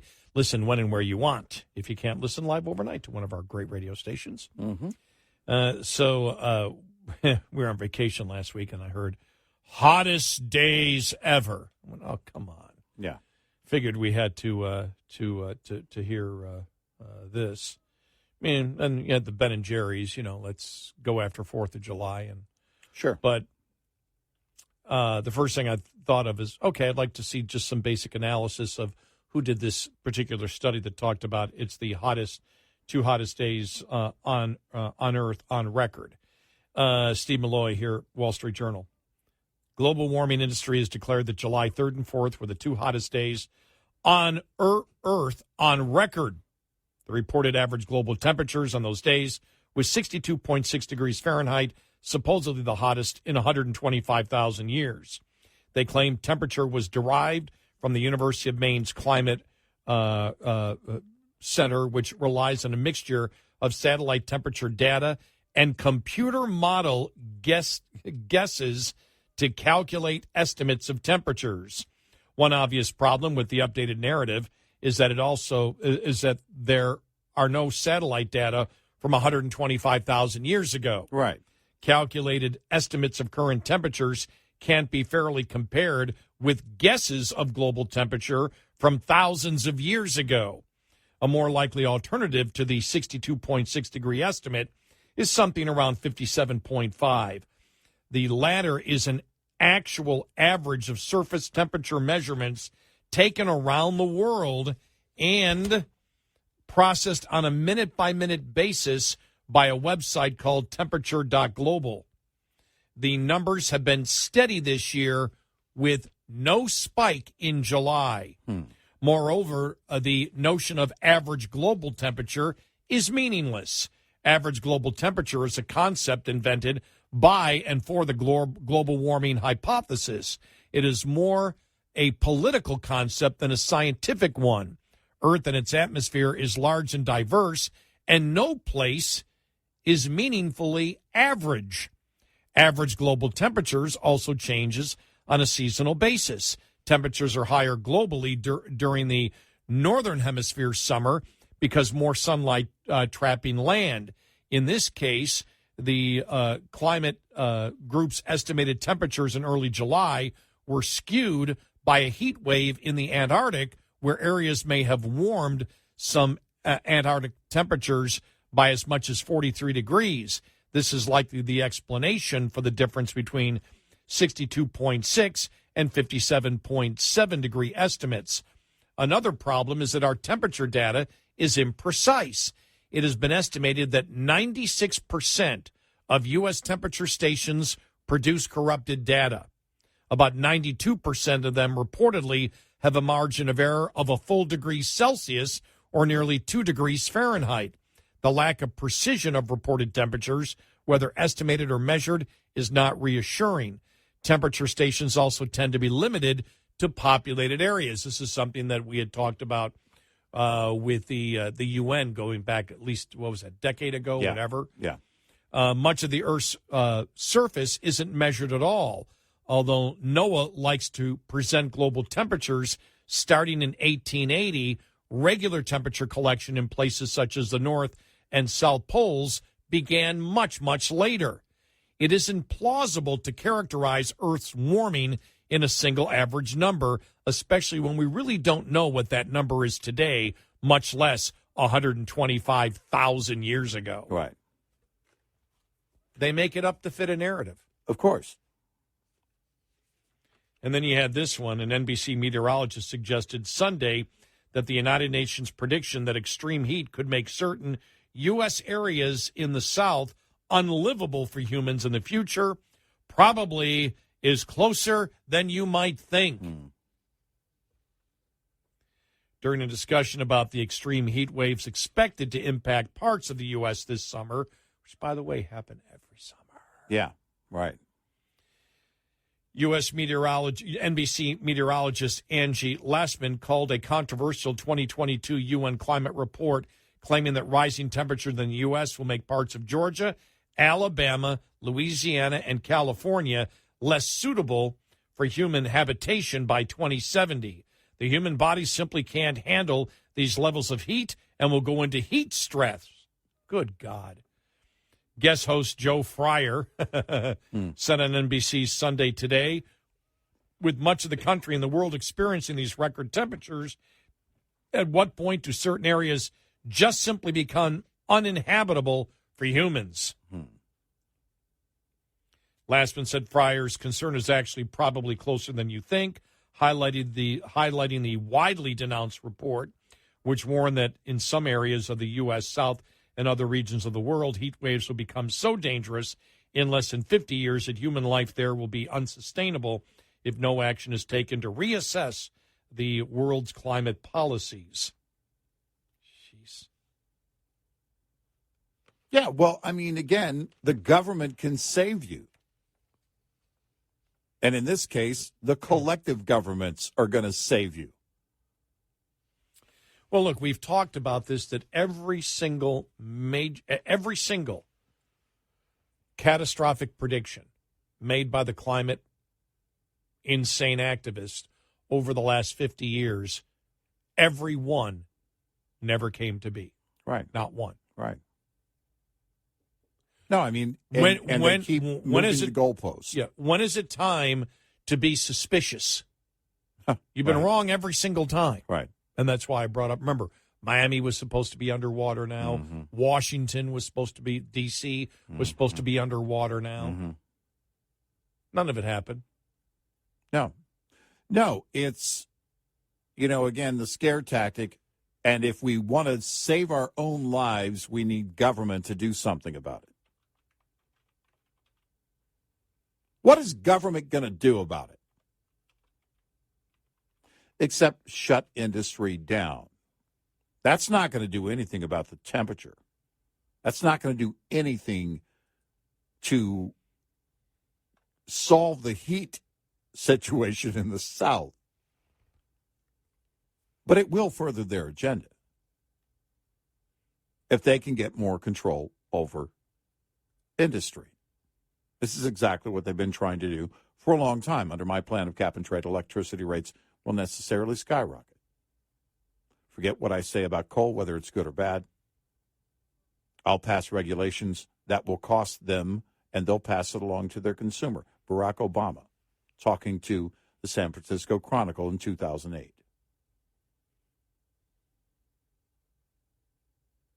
And after he got into office, I don't need Congress to get cap and trade done.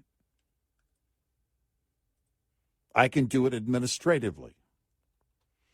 And as we know, for example, that, again, it's not even when we see, for example, the Keystone Pipeline. Mm-hmm. Thousands of jobs were cut, and even by their own were thousands of great union jobs eliminated. Mm-hmm. And even by their own hypothesis, you had, 3 members of the president's cabinet that disagreed with what he did? Yeah. Saying, no, this will have the opposite effect on climate change, and nobody threw a fit. Including the climate czar. Including the climate czar. It would have been best to keep the pipeline. Right. Was there any outrage by the climate activists? Greta, and she's the only one that gave up on the left and said, you guys can't do anything. Right. You're not doing anything about it. Net zero is not zero. That's the interesting thing. That's the great liberal circular firing squad is Greta and now others are coming out and saying, you're just all symbolism. You really don't want to stop it. So if you don't want to stop it, why are you doing it? To collect as much of the people's cash as they possibly can and to control more of the economy. Yep. If they can control larger chunks of the economy and gain control of that in big ways. Remember, in a bizarre way, in a bizarre way, and not in every way, but in a very important way, Greta agrees with us that the left is BSing you on what they're doing is going to stop climate change. Right. Now, here's what they really would have to do. You would have to kill off a large chunk of the population.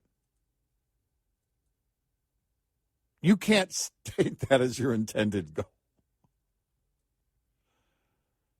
And Bill Burr, in one of his stand-ups, all right, look, I'm running for president, and look, if we're going to solve this whole thing, a lot of you are just going to have to die. Now, bear with me. And those are the things that, of course, they can't say out loud. Why? Robert Reich did on health care, and they cheered him. Mm-hmm. Old people, but he was talking to young people. Oh, okay. Yeah.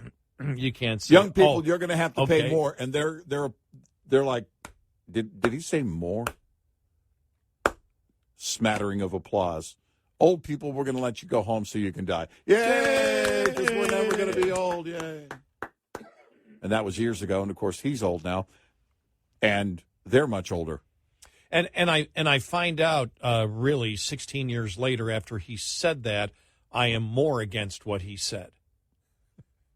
Oh, yeah. As I get older. Oh, yeah. Yeah, no. This is clearly wrong. Clearly 16 wrong. years older has made me even more of an advocate against Robert Reich's plan that's right. to let old people die. That's right.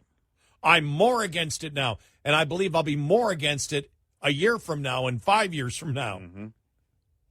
Oh, yeah. I'll be more passionate. No, I'm evolving with every day, and it's to the point now where I think people that are older should pay no taxes. I like that idea. If you're going to let us die, then we don't pay for it. That's right. I'm not going to pay for my own death. Exactly. I'm not giving you money so I can go home and die. No.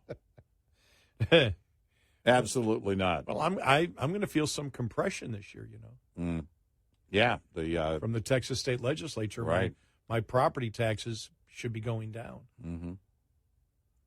That's a good thing there's no inflation or anything to counter that. Why do you think I'm working? Exactly. That's my retirement plan. I figured out my retirement. I'm going to work. Well, this is It fights inflation. This is the flaw in what the administration announced on student loans. Well, now your minimum payment is going to be based on 5% of discretionary income, not 10%. Well, thanks to inflation, it's not going to mean much at all. And they don't see it. Wow. Yeah. For some people, it's like, thanks a lot, but geez. The rate of inflation more than makes up for it. Even if my student loan is nothing, I'm paying, out the nose for everything else. Thanks a lot. 866-90-RED-EYE. Lines open for your calls. 866-90-RED-EYE on Red Eye Radio.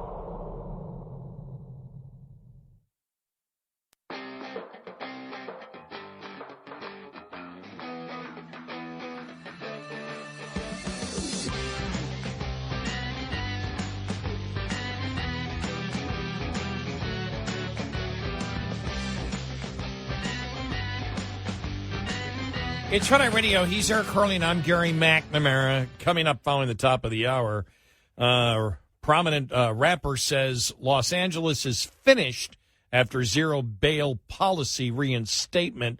Watch how bad it gets. New poll out there. What is the salary that Americans say they need to feel comfortable?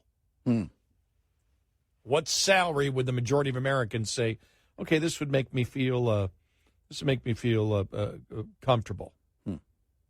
Tell you this, it's over 3 times the median U.S.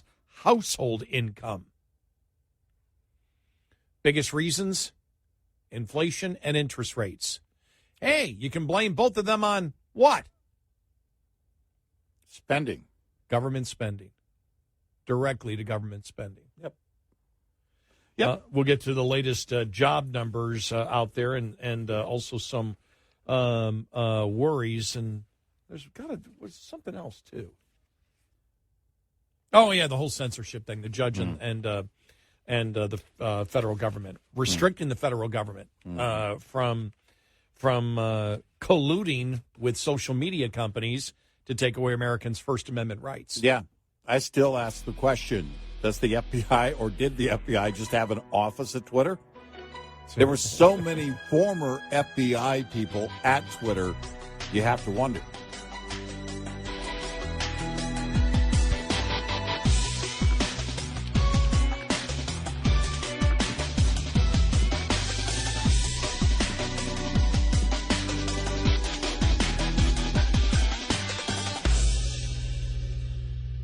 This is Red Eye Radio on Westwood One.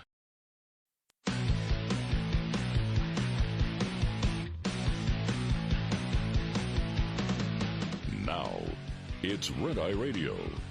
Gary McNamara and Eric Harley talk about everything from politics to social issues and news of the day. Whether you're up late or you're just starting your day, welcome to the show. From the Uniden America Studios, this is Red Eye Radio. And he is Eric Harley, and I'm Gary McNamara. Good morning. We are so happy that you're here. All right, so this heated up while we were on vacation. Yeah? Now, I mean, this had been out there. You didn't know a lot about it. You knew that there was that Israeli professor who claimed that he had information against the Bidens.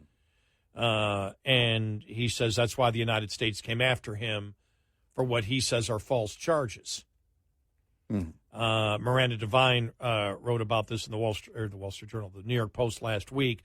The missing witness from the Biden corruption investigation, Israeli professor Dr. Gal Luft, has laid out his bribery allegations against the president's family in an extraordinary video filmed in an undisclosed location while he's on the run. In the 14-minute recording obtained exclusively by the New York Post, the fugitive former Israeli army officer, claims he was arrested in Cyprus to stop him from testifying to the House Oversight Committee that the Biden family received payments from individuals with alleged ties to Chinese military intelligence and that they had an FBI mole who shared classified information with their benefactors from the China-controlled energy company CEFC. The self-proclaimed fall guy says he provided incriminating evidence to 6 officials from the FBI and the Department of Justice in a secret meeting in Brussels in March of 2019, but alleges it was covered up. By the way, that letter did appear the other day. Saw that letter appeared that showed that the meeting did take place. Right. I, who volunteered to inform the U.S. government about a potential security breach and about compromising information about the man vying to be the next president, am now being hunted by the very same people who I informed and may have to live on the run for the rest of my life from. I am not a Republican. I am not a Democrat. I have no political motive or agenda. I did it all out of deep concern that if the Bidens were to come to power, the country would be facing the same traumatic Russia collusion scandal, only this time with China. Sadly, because of DOJ's cover-up, this is exactly what happened.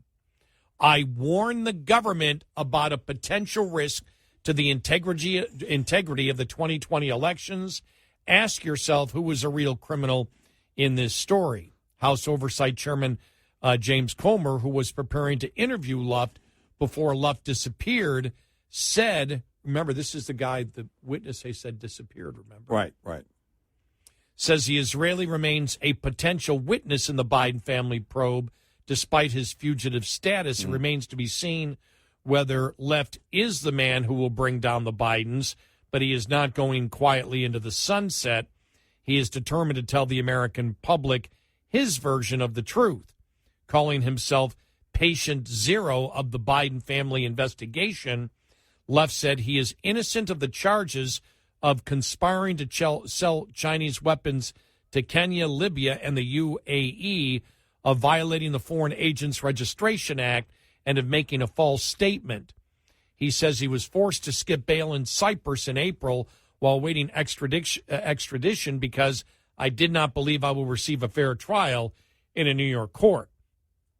Now he is challenging the government to release the minutes of the Brussels meeting and make public all the evidence against him. Well, that seems to be fair. I would, yeah, that's a fair approach. Again, I'm not giving him, I'm looking at this like we always look at everything from day one. I don't trust anybody. Exactly. All right, who's willing to open themselves up and say, you give them everything you have on me, and you give them everything that I told you. Right. Present all the evidence. You present the evidence against me that you claim I committed a crime, and you make it clear. Don't throw out just the charges. Open up all your books so the public can see what you have against me. How's that not fair? And then open up the books about our meeting in Brussels. Why did the Department of Justice choose to unseal the indictment on November 1st, 2022, the very same week of the midterm elections? Could this have anything to do with the fear that once Republicans gain control over Congress and begin to investigate, the DOJ cover-up would be in full display? Luft says he told the DOJ and the FBI in Brussels that Joe Biden, soon after his vice presidential term ended, had attended a meeting at the Four Seasons Hotel with his son Hunter and officials from CEFC. Luft's account of the former vice president's presence at that meeting was corroborated 21 months later when the FBI interviewed another attendee, Biden family associate Rob Walker. According to recent testimony before Congress, Luft disclosed during the Brussels interview that the CEFC was paying $100,000 a month to Hunter and $65,000 to his uncle Jim Biden in exchange for their FBI connections and use of the Biden name to promote China's Belt and Road Initiative around the world, and that the money was being funneled through Walker. The Oversight Committee has written to Walker demanding that he submit to questioning about his role in distributing more than $1 million from China to at least 3 of President Biden's relatives. The Department of Justice sent a delegation of 6 people to meet with Luft in Brussels, he alleges, 4 FBI agents and 2 prosecutors from the Southern District of New York. Among the FBI contingent was Special Agent Joshua Wilson from the Baltimore field office, who would go on to sign a subpoena later that year to seize Hunter's abandoned laptop from a Delaware repair shop. Why did the government dispatch to Europe so many people, asked Luft. They knew very well that I'm a credible witness and I have insider knowledge about the group and individuals that enrich the Biden family.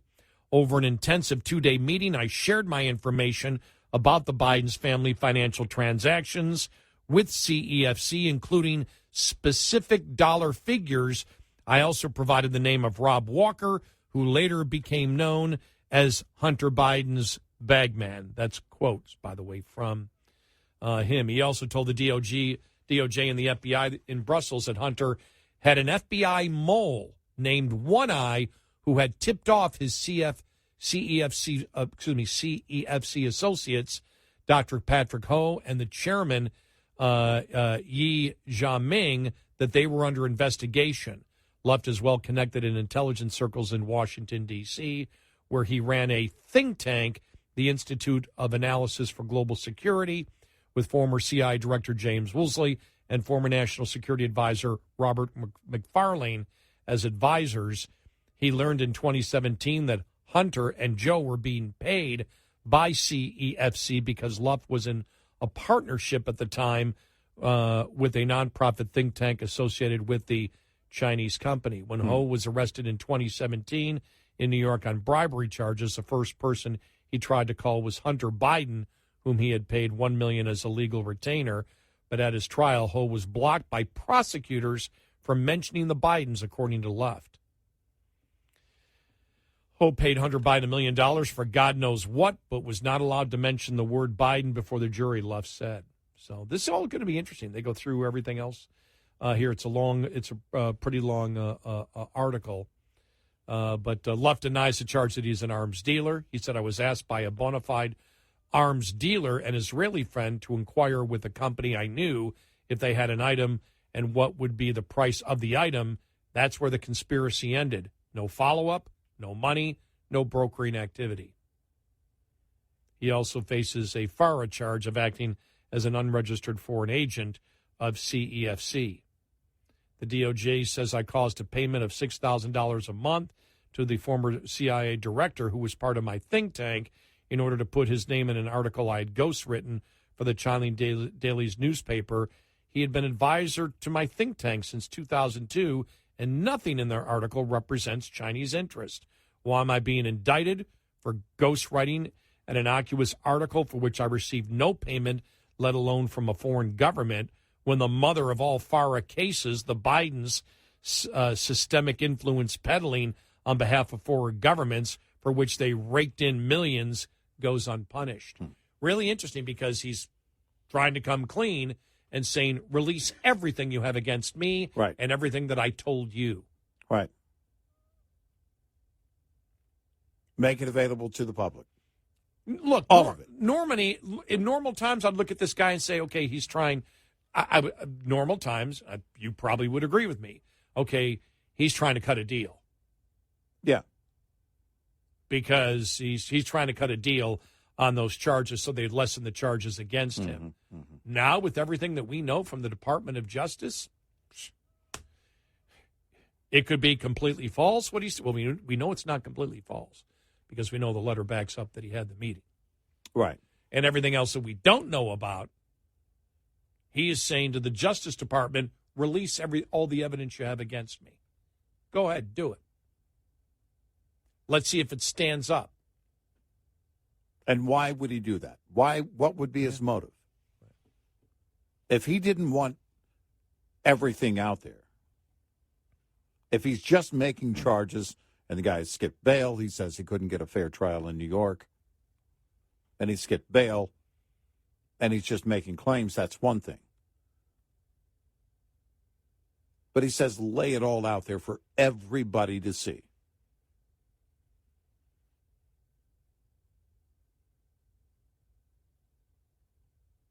I'm trying to think of a motive other than the guy's completely innocent and saying these charges are bogus and I've got a ton of information to share. Well, you can't trust anybody. Nope. Did you see Chris Christie? I'd keep Wray as FBI director. Yeah. Which Republican are you attempting to convince to vote for you in a primary? Yeah, I don't get it. It's like the whole play on, some of the GOP and Disney. Well, I wouldn't have handled the thing with Disney that way. Wow. It is indicative of a GOP that really is clueless at times. Well, if you want to use that in the general election, if you're a Democrat, I could see you using that. Yeah. If you're a Democrat. If you're a Democrat. But when Christie said that, that's the first thing I'm thinking. What did your polling tell you? What specific demographic of Republican wishes to hear that you would definitely keep Wray as FBI director? Right. Right. That is a play. You believe that's going to win. You believe that's going to pull more people in. I don't get it. I really don't get it. No, that was just that. No self-awareness at all. No, completely. Just like, what? Well, and you're not reading the room. Beyond self-awareness, you have no idea how to play the game anymore, apparently. You've been a contributor far too long. Where's he at? Is he at ABC, CNN, wherever he is? But, man, you're clueless. If you're saying anything like that, honestly, who do you think's going to... Oh, no, he's got to be the guy. Because from what we know about the FBI right now, and it really doesn't matter. Wray has been the charge of it. The perception is he's compromised. He goes. Yeah, because there is no right to keep that job. His behavior didn't change until what happened? Until the committee said we've already seen it. Right, but my point was even if you don't look at that, because again that's what Comer said, that hasn't been proven in any type of court of law or whatever, but just knowing what the FBI has been through and everything else, I would as a presidential candidate, I would say no, Wray has to go because the perception that he's not doing his job is just too great for him to serve in office at the very minimum. Sure. But that perception is built for a number of reasons along the way. Right? Oh, exactly. Yeah. If you're in the primary season and you're trying to appeal to the GOP and you think, oh, no, I'll keep Director Wray, I don't know what part of the GOP constituency that appeals to. I don't know who that is. By the way, I believe Comer. I want to make this clear. Yeah, I believe what Comer's. I don't believe Comer's lying. Right. Because the FBI director didn't come out and say, I never said that to Comer. Right. And so I do believe so. But my point was, at the minimum, you would say, no, he's gone because the perception of wrongdoing with the FBI, the rod is so great, you have to just tear it apart. Right. So for him to say, no, I'd keep Wray, where did it come from? It's like, who in the rank and file in the GOP are you trying to appeal to? What donors are you trying to appeal to? One of the Democrats that are pretending they're Republicans? Director Wray and his family? Anna Navarro from The View? I don't get it. I'm a Republican. I just disagree with everything that they stand for. Yeah, right. 866-90 Red Eye. Hi, I'm Jen Loomis, a transport safety expert at J.J. Keller, and I'm here to share a tip on speed and space management. In order to manage speed, you need to understand the 4 factors involved in stopping a vehicle. Perception distance is the distance a vehicle travels from the time you see a hazard until your brain recognizes it. The perception time for an alert driver is approximately 3/4 of a second. Reaction distance is the distance a vehicle travels from the time your brain tells your foot to move from the accelerator until your foot hits the brake pedal. The average driver has a reaction time of 3/4 of a second. Brake lag distance also needs to be taken into account. When operating a vehicle with air brakes, it takes about half a second for the mechanical operation to take place. Finally, braking distance is the distance it takes a vehicle to stop once the brakes are applied. Braking distance is affected by the weight, length, and speed of the vehicle, as well as road condition. This tip was brought to you by J.J. Keller and Associates. Visit us at jjkeller.com. We'll be right back with more Red Eye Radio with Eric Harley and Gary McNamara.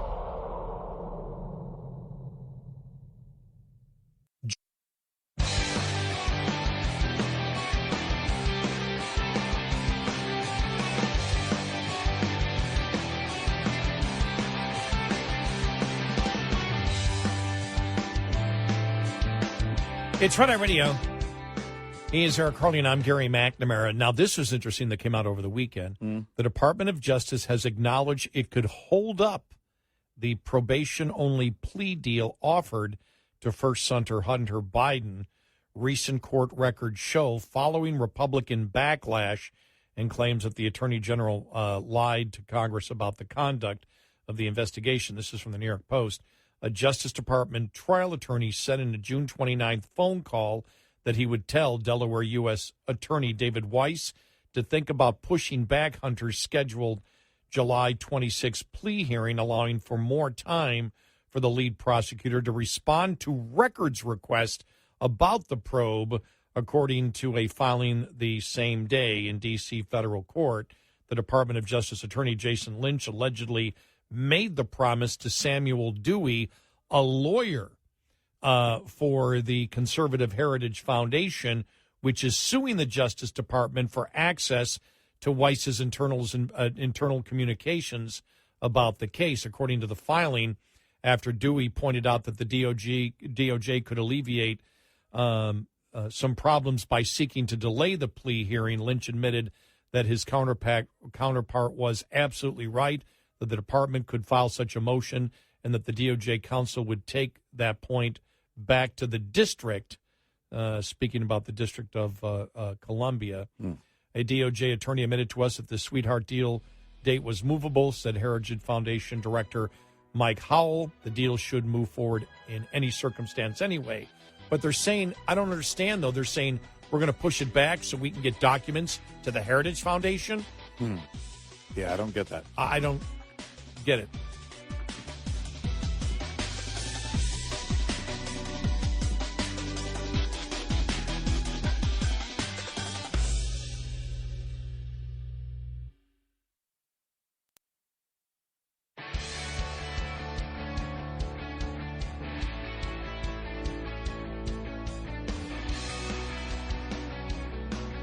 The fourth branch of government. Eric Harley and Gary McNamara on Red Eye Radio.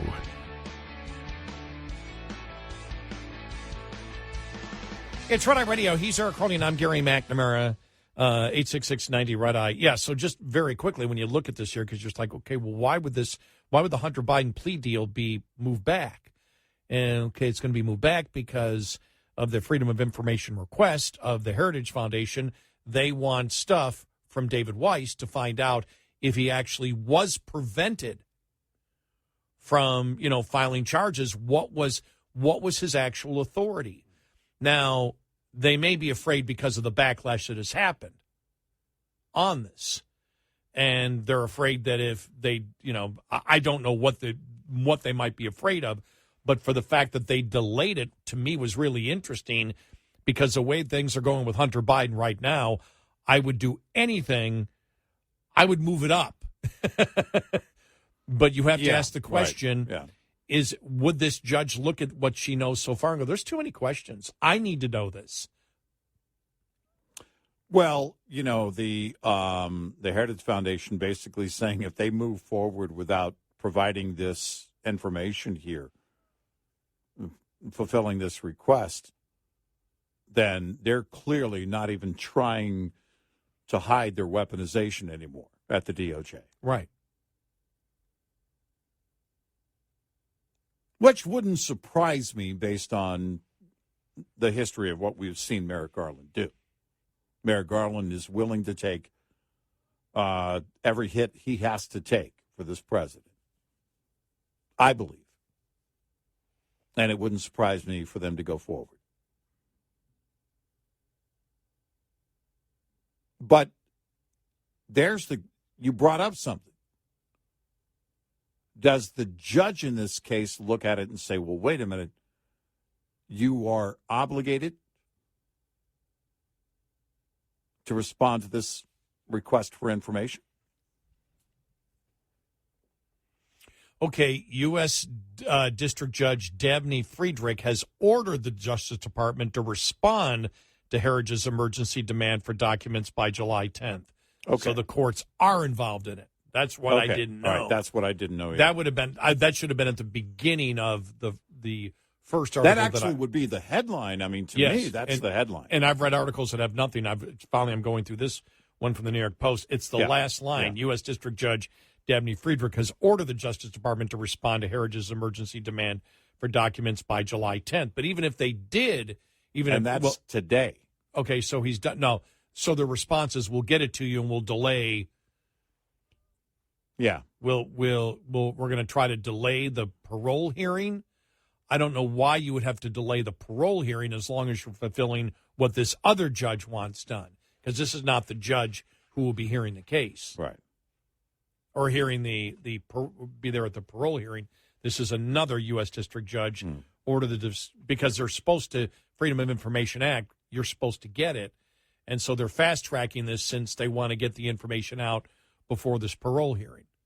Right. Why would the Department of Justice, though, agree to delay it? How is that in their benefit?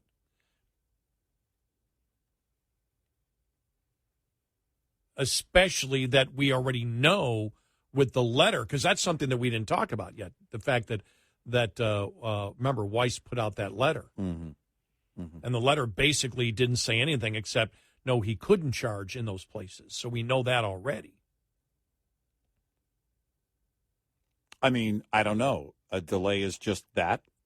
By the way, that he couldn't charge in California, or where was the other place? Or D.C. Or D.C. That he couldn't charge any of those places, which, and again, he was, that was like the,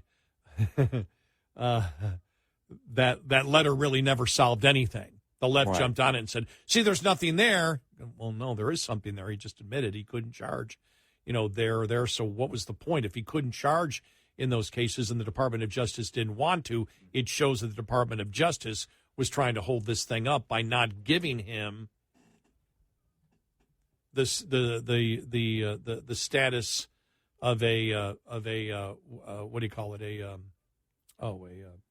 special counsel. That he should have gotten special counsel, because there's no way he could go after the charges in those places, so it was meaningless. So that's the cover-up right there. And so we already know that. I guess we'll see. Yeah. I'm just not fully clear on this. Are you? Oh, no. I mean, what am I missing? If you talk about a delay in that hearing, what's the purpose of that delay? Right. Because there isn't, anything, as you point out, the U.S. District Judge has ordered the Justice Department to respond to Heritage's emergency demand for documents by today, July 10th. Well, but it doesn't say that it does not order that with a contingency. In other words, you can't move forward on this hearing until you do that. It just says the date. Right, and they've communicated already. They communicated last week. Because they ordered the Department of Justice to respond to Heritage emergency demand for documents. So they did respond. Right. we're working on get it to you. We may delay it. So that's already been done. It looks like it's been done. Because the Heritage Foundation came out and said, okay, they contacted our people. And that's how they know it might be delayed and pushed back, because the Department of Justice told them that. Yeah. Told the Heritage Foundation. My thing is, for the Department of Justice, if you want this plea deal, what's the difference between doing it then and how are you in a better position? Or does it indicate something different is going to be done in the plea deal? Maybe.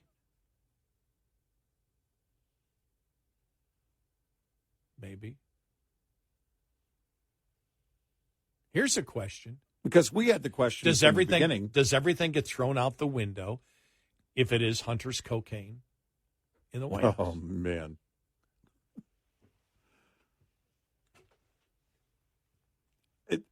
That has the potential of changing everything here. How could it not? If it's found to be his, there's no way it can't. But are they delaying the hearing here, even, let's say, without that included? Are they delaying the hearing because something might change in the plea deal? And what would that be? Are they afraid of getting in front of the judge and the judge looking at this going, what is he offering? Let me ask you this question. Did they keep Garland out of the loop?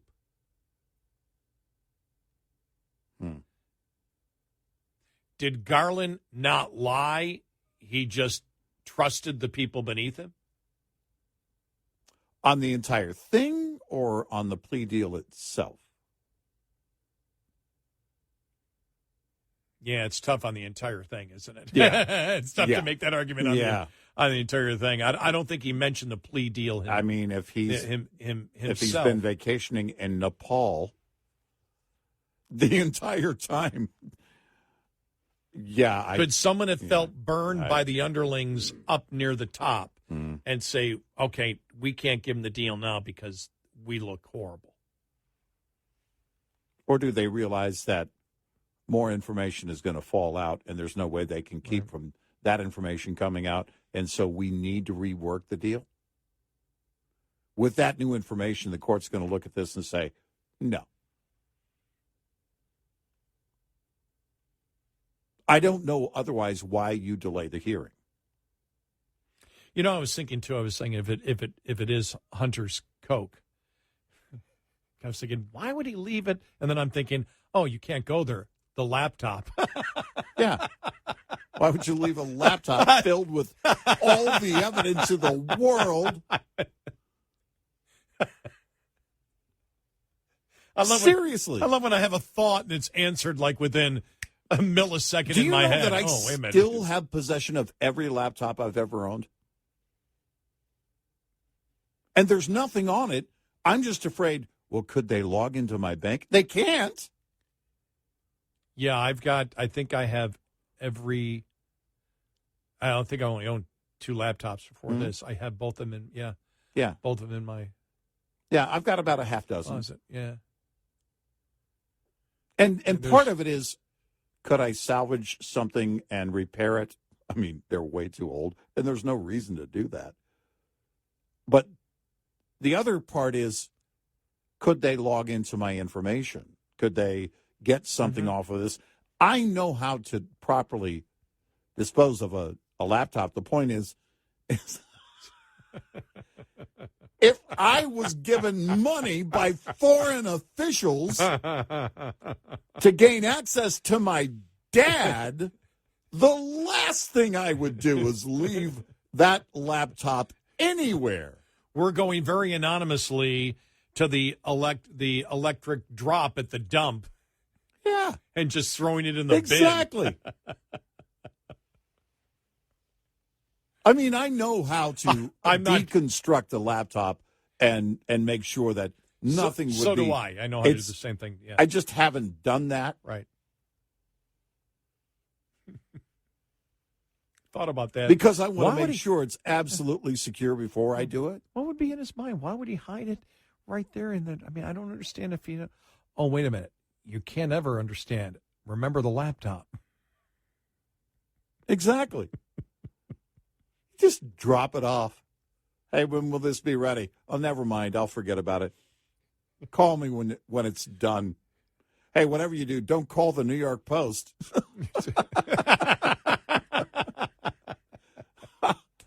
Oh, my gosh. And don't tell me I look like Hunter Biden. I'm not Hunter Biden.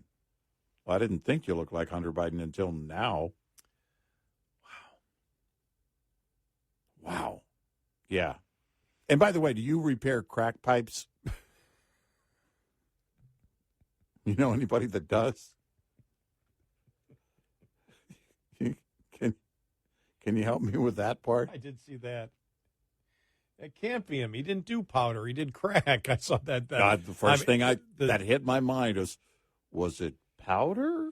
Well, no, that's the things that investigators would look at. Yeah. If you're actually looking at, because even all the jokes are based on serious stuff. It's all based on, okay, what would you look for? Right. Yeah. But who else? The thing is, what would be the motivation from, I'm on the White House staff, but I think I'm going to bring in I do Coke every day on my desk at work. Yeah. Right. Exactly. Well, no, wouldn't a drug like that make you more paranoid? Yeah. If you're an employee, if you're there in any capacity, unless you're arrogant and you're the president's son. Yeah, because I would suggest if you're going to be on the White House staff, you probably shouldn't have a cocaine habit that you bring to work. Yeah. Leave your blow at the door. I think that's the number one rule, isn't it? If you're working at the right, leave your blow at the door.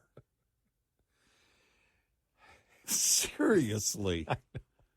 It's a mystery. No, it's not. It's not a mystery. 866-90-RED-EYE. Coming up, more with Gary McNamara and Eric Harley. It's Red Eye Radio.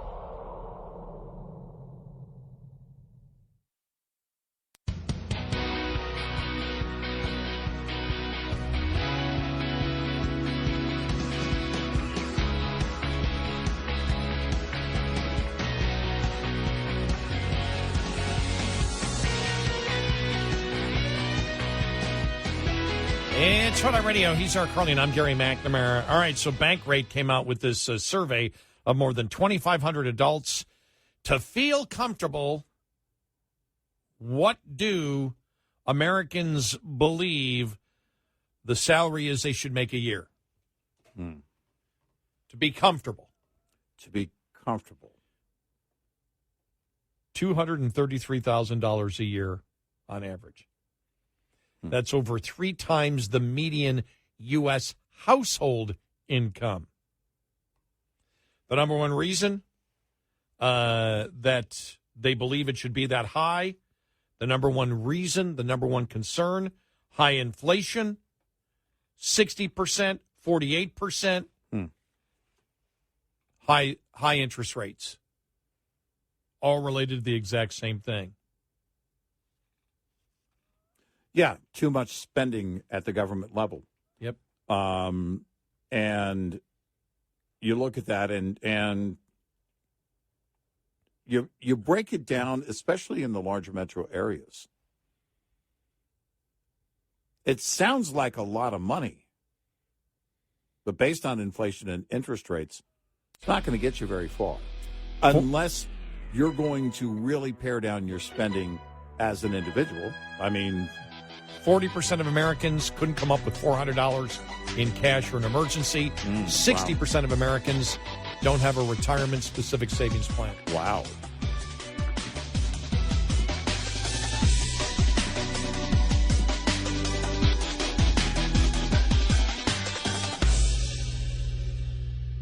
This is Red Eye Radio.